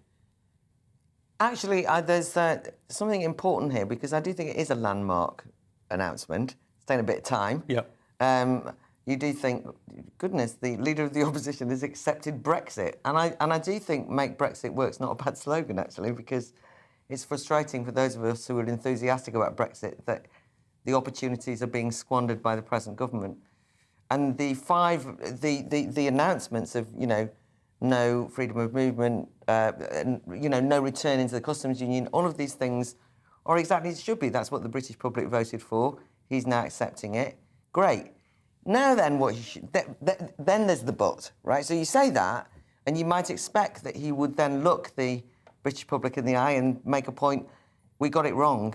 This is a man who says he that confirmatory referendum, yeah, not me. No, exactly. This is a man who says integrity is his, byword, his, the most important thing for him. Well, I remember in 2017 when he declared that they would back the Brexit vote, and I remember 18 months later when he was leading the second referendum campaign. That's never been acknowledged. It's never been acknowledged that the Labour Party called its voters, its own voters, Neanderthal, knuckle-dragging, racist, xenophobes who were stupid enough to be fooled by what was written on the side of a bus type. That campaign was actually led by people in the Labour Party very often, and I think, therefore, I'd want him to look us in the eye and say, we made a mistake then, and we've now got a different approach.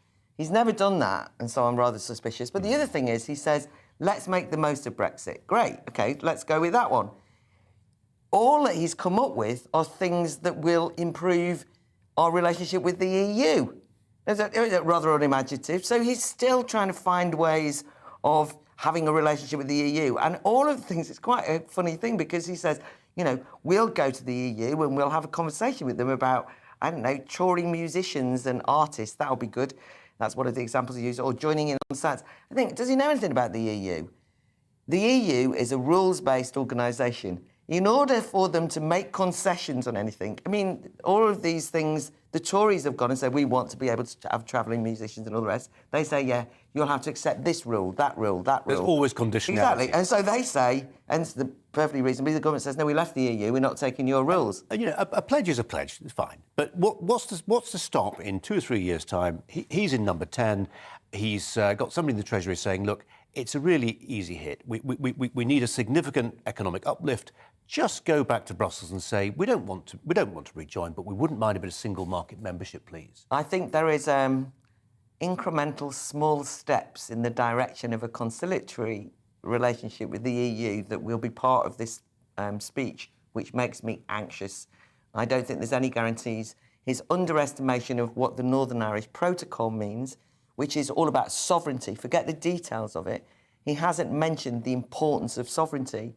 In fact, the Labour Lords that I am surrounded by in the House of Lords use any and every single issue that ever happens in the UK to say Brexit's fault, and they refuse to accept national borders, sovereignty. They think all that's all very old-fashioned and nationalistic and patriotic, and they hate all that sort of stuff.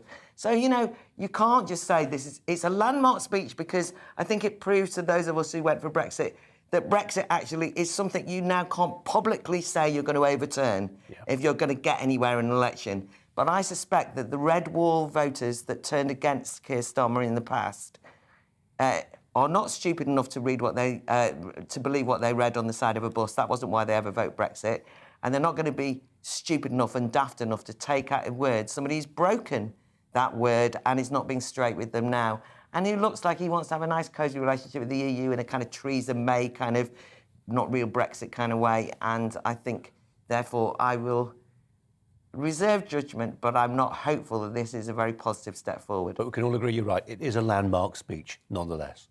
Claire Fox, thanks for coming in. Appreciate it. Emails on this. Paddy says, don't believe a word from Starmer about the EU. Vote Labour, get Brussels, says Paddy. John says, anyone that trusts Starmer to deliver Brexit is on a fool's errand. I can't wait to hear his speech. And Philip says, if Labour gains power along with the Lib Dems, they will simply make an act of Parliament to rejoin the EU. There will be no referendum. Steve says, Keir Starmer, just like the other Ramonas, needs to accept that they lost the referendum fair and square, and we're not rejoining the single market or the European Union. Coming up, the Great British Boozer could be at risk. The number of pubs in England and Wales has fallen to the lowest level on record. Somebody making the case for the pub will join you after the break.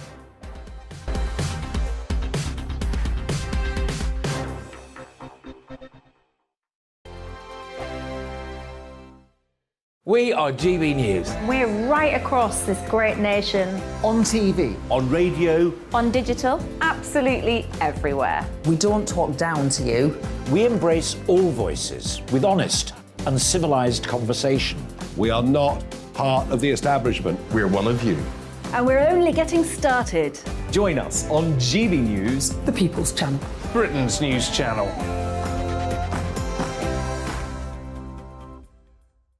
Hi there, it's Stephen and Anne. At breakfast from 6 a.m, you'll always be caught up with everything you need to know. The latest headlines, opinions and debates. We'll bring you the good news and the bad, but most of all, we're here for you. Remember, send in your views and let us know what you would like us to talk about. That's because we're your news channel. And every morning at 6 a.m, it's breakfast on GB News.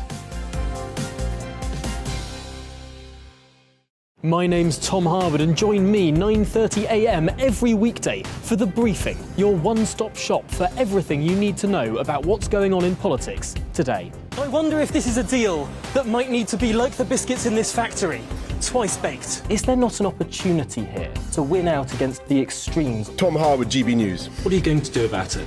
Things should have been done differently, and they certainly are being done differently. Don't miss it. The Briefing with me, Tom Harwood, 9:30 Monday to Friday on GB News. Where would you like to go? Just take me to the studio, please, Matt. You know where you're going. I've got a show to do. Friday Night Feast on GB News, 7 p.m. And it's like nothing you've ever seen before. We take a different angle on the week's biggest news stories. The viewers and listeners set me some absolutely mad challenges to do. We tried to rehome a rescue dog. And yes, there's some other wacky stuff in there as well. I feel like I could take on the world. Well, that's that. Friday Night Feast with me, Patrick Christie's, every Friday, 7 till 9 p.m. on GB News. Be there.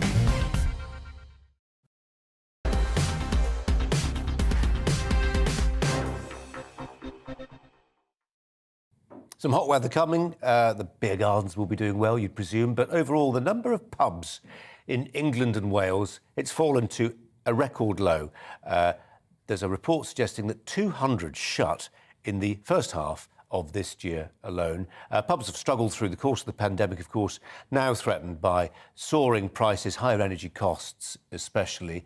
The industry is calling for the government to do more to support pubs, to prevent even more being forced to close their doors and shut them for good. Joining me, and not for the first time, the publican Adam Brooks. Adam, welcome to you.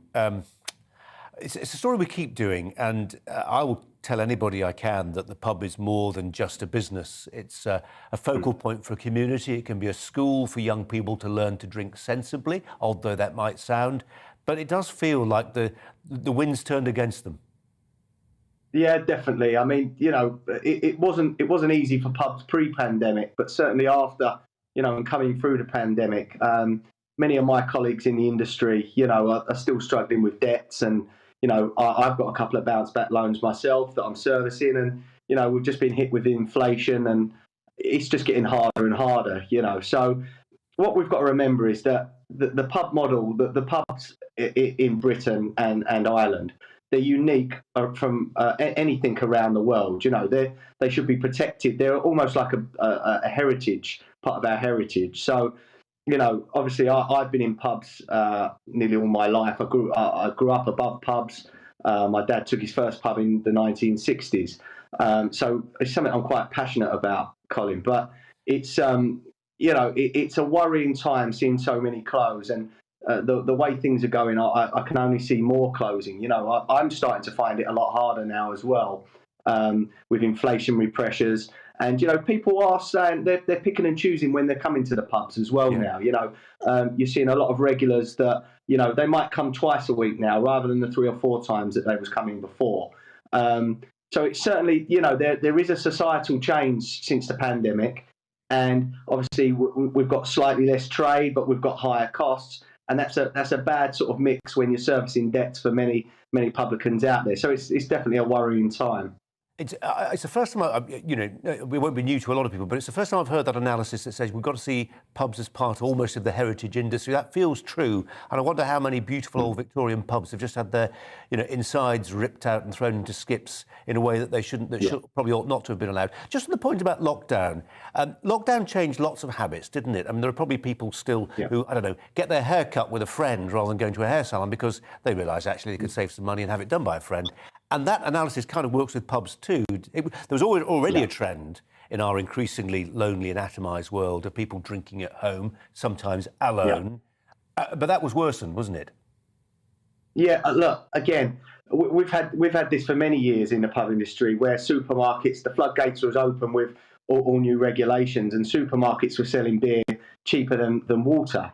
So there's many different pub models, Colin. So I'm part of the Tide sort of model on both of my pubs. So I have to buy my beer from my pubcos at a very sort of expensive rate, considering compared to other sort of free houses. So a lot of the time I could go to a supermarket and buy some beer or vodka and that a lot cheaper than I'm able to do from my pub company. Now, we knew what we were signing into when we did it. I signed one of my leases over 9 years ago.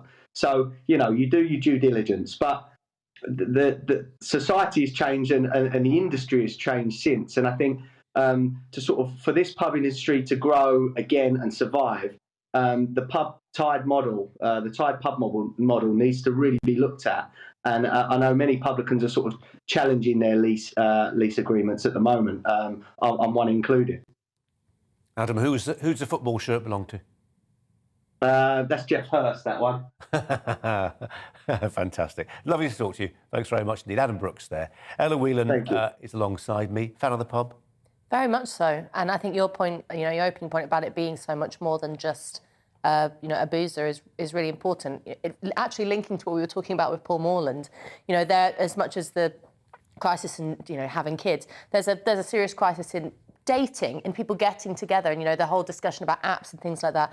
One of the central things that I hear from women younger than me is I just can't meet people. There is nowhere I can meet people. And a pub was one of those places where within your local area, friends of friends or strangers would come together, you'd get a little bit loosened with a bit of alcohol, give yourself some confidence, and then you'd meet people. And I think that loss of the pub being a central focal point of communities, and people going in and having a Coke, it's not necessarily about actual alcohol, but being there with a bag of crisps, whatever, and playing pool and things like that, and actually some of the time kids running around and all that sort of thing, I think is so important to social fabric. And as much as it does cost money to go to the pub, I actually think lots of people still want to. I know that there's a young generation of people who are now, there are things proliferating where, it's very funny actually, I saw adverts for this sort of Thursday night out, come and, there's new innovation we're going to have where everyone's going to meet at a place, and you think, go reinventing the wheel. Saw those adverts. But that shows that there is a desire and an appetite for people to do this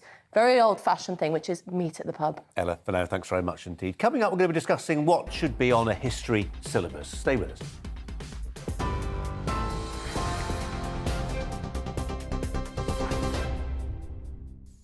It's just after 5:34. Here's the latest news from the GB newsroom. 3 people have been hurt during a gas explosion in Bedford. East of England Ambulance Service says one man was airlifted to hospital with serious leg injuries. A person was seen jumping from a second-floor window to escape as flames erupted from the block of flats in the Redwood Grove area. 2 other people, including a firefighter, were taken to hospital suffering from smoke inhalation. Downing Street has confirmed the Prime Minister was aware of concerns about Chris Pincher's behaviour when he made him Deputy Chief Tory Whip. The MP was suspended from the Conservative Party and resigned following claims he groped 2 men last week. 6 new allegations have emerged since, dating back several years, all of which Mr Pincher denies. The man accused of shooting dead 3 people at a Danish shopping centre has been remanded in custody for 24 hours and will undergo a psychiatric evaluation. Witnesses say people hid inside the building during yesterday's attack, while others ran away as a gunman started firing indiscriminately. Danish police say there's no evidence to suggest it was terror-related. 12 protesters have been arrested on suspicion of committing a public order offence after go-slow motorway demonstrations today against high fuel prices. There's been significant disruption on the M4 in South Wales and M5 from Devon to Bristol as protesters deliberately slowed down. The Severn Bridge was closed for over an hour earlier today. It's as the price of petrol hit a record high of more than 191 pence per litre. An EasyJet flight to Menorca had to be escorted to its destination by a Spanish fighter jet yesterday. It's after a British teenager on board allegedly posted a bomb threat on social media. An 18-year-old was arrested and is due to appear in court.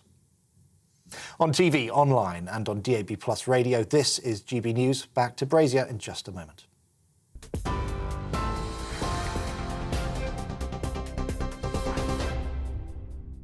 Direct Bullion sponsors the Finance Report on GB News for gold and silver investment.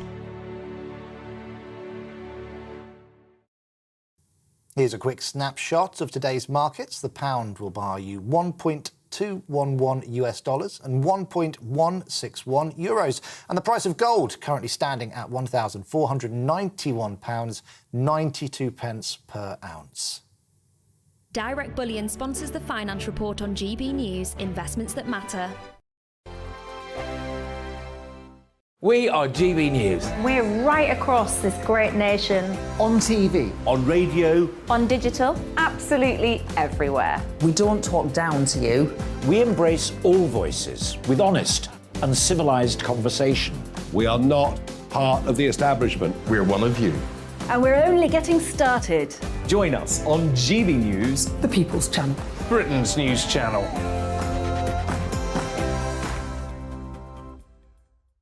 Hi there, it's Stephen and Anne. At breakfast from 6 a.m, you'll always be caught up with everything you need to know. The latest headlines, opinions and debates. We'll bring you the good news and the bad, but most of all, we're here for you. Remember, send in your views and let us know what you would like us to talk about. That's because we're your news channel. And every morning at 6 a.m, it's breakfast on GB News. My name's Tom Harwood and join me 9:30 a.m. every weekday for The Briefing, your one-stop shop for everything you need to know about what's going on in politics today. I wonder if this is a deal that might need to be like the biscuits in this factory, twice baked. Is there not an opportunity here to win out against the extremes? Tom Harwood, GB News. What are you going to do about it? Things should have been done differently, and they certainly are being done differently. Don't miss it. The Briefing with me, Tom Harwood, 9:30 Monday to Friday on GB News.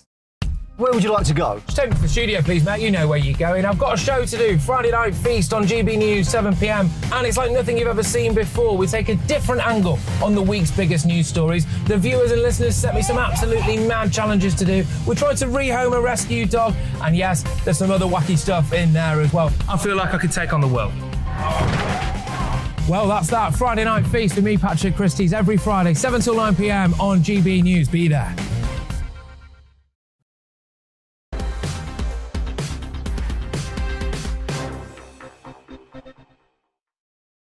On that question of whether we ought to be paying more tax, childless couples paying an extra tax to help fund childbirths, a flurry of emails, perhaps unsurprisingly. It's got many a goat going.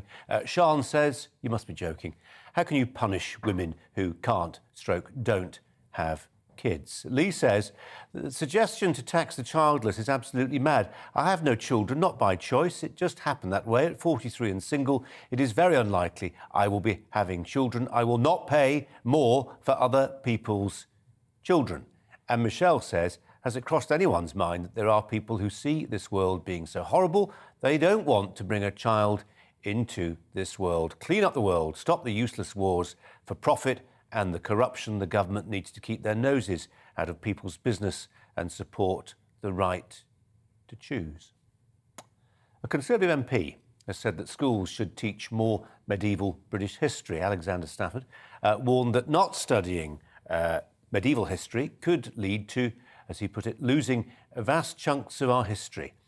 Begs that question that we're putting a little bit more about now, whether we ought to be looking at history, not just the Romans through to the Tudors, but the bits in between. David Abulafia is Professor Emeritus of Mediterranean History at Cambridge University. Professor, thanks so much for your time.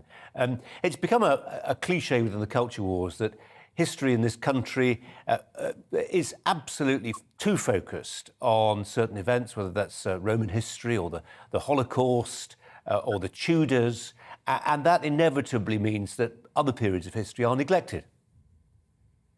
That's absolutely right. And I think one of the reasons for this has been that universities, many of the new universities, when I say new, I mean, we're talking about universities founded maybe 60 years ago or something.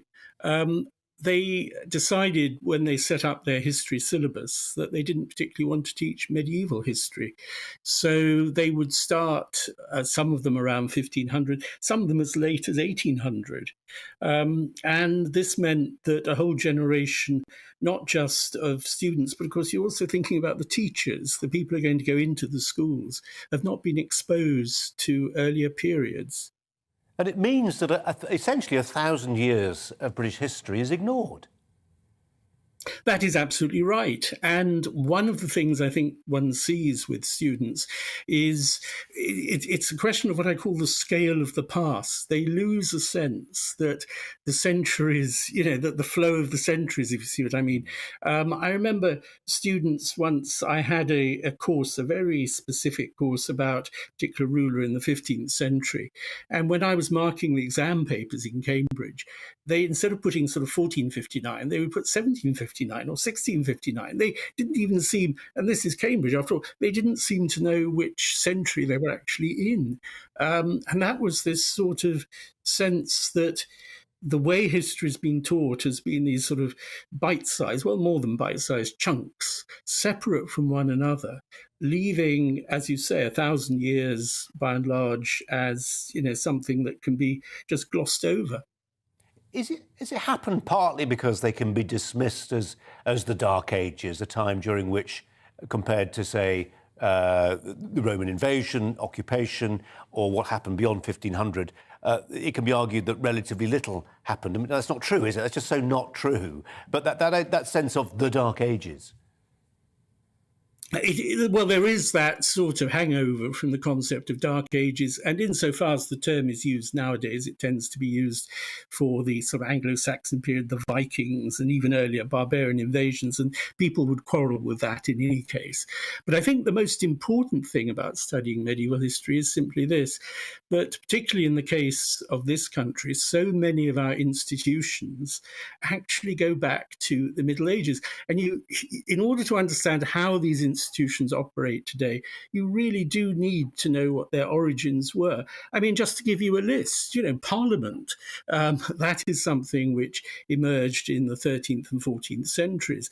The monarchy as we know it is something which harks back in so many ways to the Middle Ages. Think of coronation ceremonies and so on, even though they've been enhanced over time. The common law is something that we owe to the Middle Ages. The universities are a creation of the Middle Ages. The banking system, all sorts of features of how banks operated way back in the 13th, 14th, 15th centuries are still with us. So the roots of so much that is important in modern society actually lie in the Middle Ages.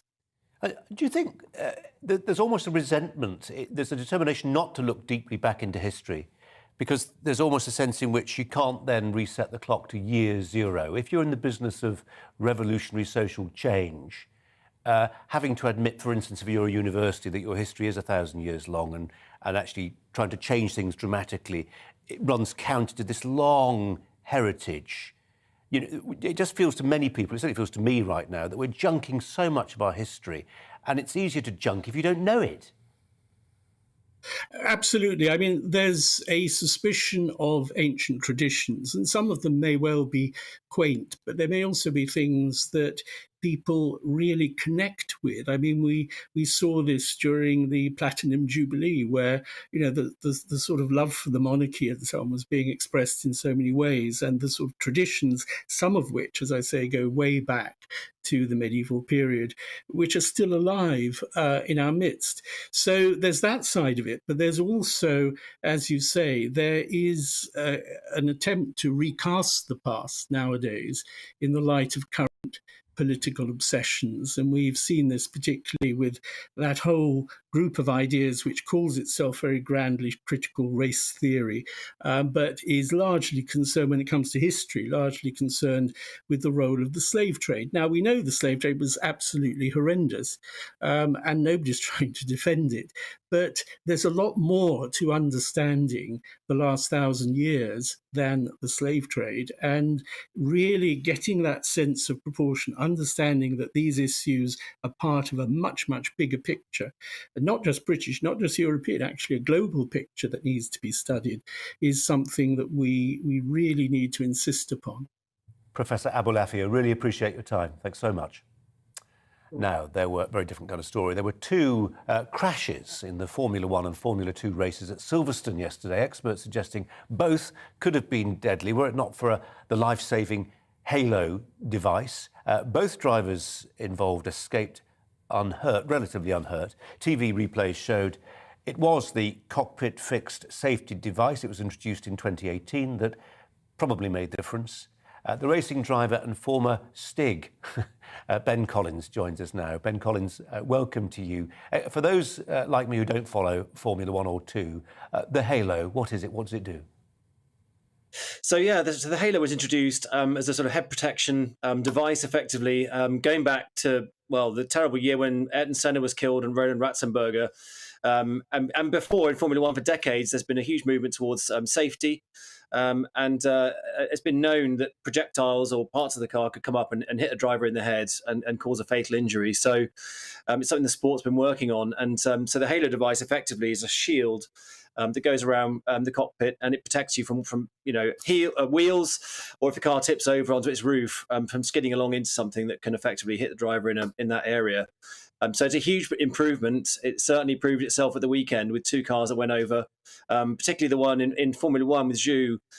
He was sliding upside down for a very long time, and without that protection, which is sort of straight down the middle as well as around the area of the head, that would have been a real problem. He scraped through the gravel, bounced off curbs and through the tyre wall. So it really made a difference there. Yeah, could have been a problem. Sounds like quite a euphemism, doesn't it? I was going to say, before we looked at these pictures of the car travelling upside down, whether we could say with absolute confidence whether the Halo saved that driver's life. But as you describe it, Ben, and as the pictures show, travelling at some distance like that with no head protection would not have been healthy. No, in the old days, and you'll laugh, but they used to take a broomstick and attach it to, or rest it on the top of the car down to the front. And if it touched your helmet, you either had to sort of scooch down and remake your seat so you could get lower in the car. And that's how you measured clearance to sort of check if you went over whether you bump your head. So obviously that's a bit outdated, but it just goes to show the sport's always evolving. And it's, all of this technology does filter through to the road. So it is beneficial to not just people on the racing grid, but, crash structures and all these other devices that have been pioneered in F1 and Le Mans do filter through into road safety. Yeah, and Ben, really silly question, but just you've got does it impede vision at all for the driver? Because you've got the stanchion in the middle, haven't you? It does, but then again, it's one of those things your brain adjusts very quickly to. It's a bit like windscreen wipers. Once they've been going for a bit, you sort of forget that they're operating. So although it's down the centre, drivers can sort of peer through both sides of it. So it's kind of like a split windscreen. And, largely what we're looking for is off to the periphery. So apexes and braking zones, kind of darting around with your eye line. So you adapt quite quickly. The human brain is still a remarkable bit of kit. Ben Collins, lovely to talk to you. Thanks for your time, appreciate it. Now, a different sport. Can we get away with saying that? Probably not. The Scrabble owner Mattel, it's decided to remove 400 words judged as offensive from its official online words list. Mattel made the decision following anti-racism protests after the death of the American George Floyd in what was described as a bid to make the game more culturally relevant. Competitive players do not approve of using the banned words in a derogatory way, obviously. Many have quit the game feeling frustrated by their removal. That's quite a claim, isn't it? Can that be right? Ebi Sose, who's a player from the UK, from Bournemouth, has said that he's in favour of education rather than censorship. Well, we're joined by former Scrabble world champion and reigning UK national champion, Brett Smitherin. Brett, welcome to you. We ought to have included a list of the words that are concerned that have been dropped. I'm guessing they're pretty esoteric. Oh, yeah. I mean, what's very interesting is they've mainly focused on racial slurs and things aimed at specific kind of demographics. But I think one of the things that's been particularly interesting is that there are some demographics that clearly the powers that be haven't paid attention to. So, for example, there are slurs which are generally levelled at women, which remain in there. So one of the challenges that the Scrabble playing community has thrown back is, well, we don't necessarily agree with this in the first place, but at least make it consistent. And of course, one of the wonderful things about Scrabble, and one of the things that kept me in the game, was the delightful diversity we have globally among the players. And for many of these people to whom the words would apply, they're up in arms as well. They want to keep them. And as Ebi rightly said, I think this is more of a chance for us to educate people rather than try to expunge these words, because we can't stop them existing. Brett, I'm a huge fan of Scrabble, hopeless player, but love the playfulness that goes with vocabulary. I worry a little bit about our diminishing vocabulary without the means to express ourselves. Can we really understand the world? But actually, a lot of the words that you score lots of points for in Scrabble, they're not words in really regular usage, are they? Not necessarily in regular usage, but the number of times I've come across even home players getting frustrated because maybe they're a builder. So this is an example that really happened. I was playing in a club with a builder once, and he got very annoyed that reslate wasn't allowed. Now, for most people, reslate is a nonsense word, but for him, it was a word he used every day. The joy of Scrabble, the joy of the English language for me, is that it is a huge, beautiful mongrel beast that has absorbed words and meanings from all over the globe. I think someone would be a little bit conceited to think that they should know everything in the English language. And again, that's one of the things for me that kind of caused the wonder and awe when I was first learning Scrabble, is discovering all these unique niches that the English language has expanded into. But I have very well educated friends. I have people who compile crosswords for the Times, so I know, who keep saying, yes, but that's not a word really, is it? So there are a few people in that boat. Okay. Brett, lovely to talk to you. Appreciate your time. Thanks very much. Thank you. I'm just going to show you briefly, and this is a story that's just coming through to us. I'm going to show you some live pictures apologies if you're listening on the radio. Live pictures following a shooting in the United States. I'm told this is in relation to a 4th of July parade. The city concerned is Chicago. Sad to say, no stranger to Chicago to gun-related crime. I'm told the incident was reported on this parade route in the Chicago suburb of Highland Park. Reports of casualties, details coming in, live pictures available showing a relatively heavily policed but relatively sedate situation there. Reports of 3 bodies, I'm being told. So we'll keep across that story and bring you more as and when we know a little bit more about it. A developing, unfolding situation of some violence in Chicago related to a 4th of July parade there. Let's find out what Michelle has got coming up in Jubes & Co. Michelle. Hi, Colin. Yeah, we'll be looking as well at the childcare situation. It's one of those things, isn't it? People that don't have children say, why should I help pay for yours? But we need children. We certainly do. So we'll be looking at that. And also motorways, again, ground to a halt because of protesters. I say that motorways should be protest-free zones. And I'm also asking, what should the government do, though, when it comes to the cost of fuel? Many people, again, though, drivers, that people that don't drive, saying, why should I, as a taxpayer, contribute towards the government doing anything? Can't win this government, can they, Colin? Also, assisted dying, that's been debated. For it or against it? That's what I'll be asking. Michelle, thanks very much indeed. Ella Whelan has been alongside me. I wanted to talk to you, Ella, about the history syllabus, getting rid of fusty old medieval studies. Do you have a view on the way we teach history? I think that actually one of the points the Professor raised was really interesting, that rather than, it's understandable why we teach the Tudors because it's a kind of sexy period, there's a lot in there, it's very easy to get kids excited about it. But, looking at things perhaps more thematically about the broad spectrum of history. So if you look at the history of democracy, that would go right back into, the medieval era and then go and moving forward, and therefore making it more relevant. And I think the point that you made about, I think we too often see history as either good or bad, rather than actually understanding the importance of it, external to morality. We'll talk about it again. Michelle Dewberry's coming up next, latest on the situation in Chicago. Stay with us. Hello again, I'm Aidan McGivern from the Met Office. A lot of cloud across the UK today with showers in the north, but mostly fine in the south where some brighter spells are coming through from time to time. Low pressure sits to the north of the UK, just beside Iceland. High pressure to the west, that's trying to move in, and it will eventually bring more settled weather more widely later this week. But for the time being, it's fairly cool. It's fairly changeable out there. A lot of cloud cover and some showers continuing into the evening for northern England, Scotland, as well as Northern Ireland. Eventually, the showers become confined to northern and northwestern coasts, drier with clear spells elsewhere, and temperatures falling away, single figures in some sheltered spots, so a cool night to come. But a bright start to Tuesday for many, with the best of the sunshine in the south and the east, areas of cloud elsewhere, and again a few showers coming into North Wales, northwest England and parts of northern Scotland. Scotland sees some sunshine for a time, as well as northern England and North Wales, but further south a lot of cloud cover, and as a result temperatures not far from average. We're looking at high teens, low 20s in many spots.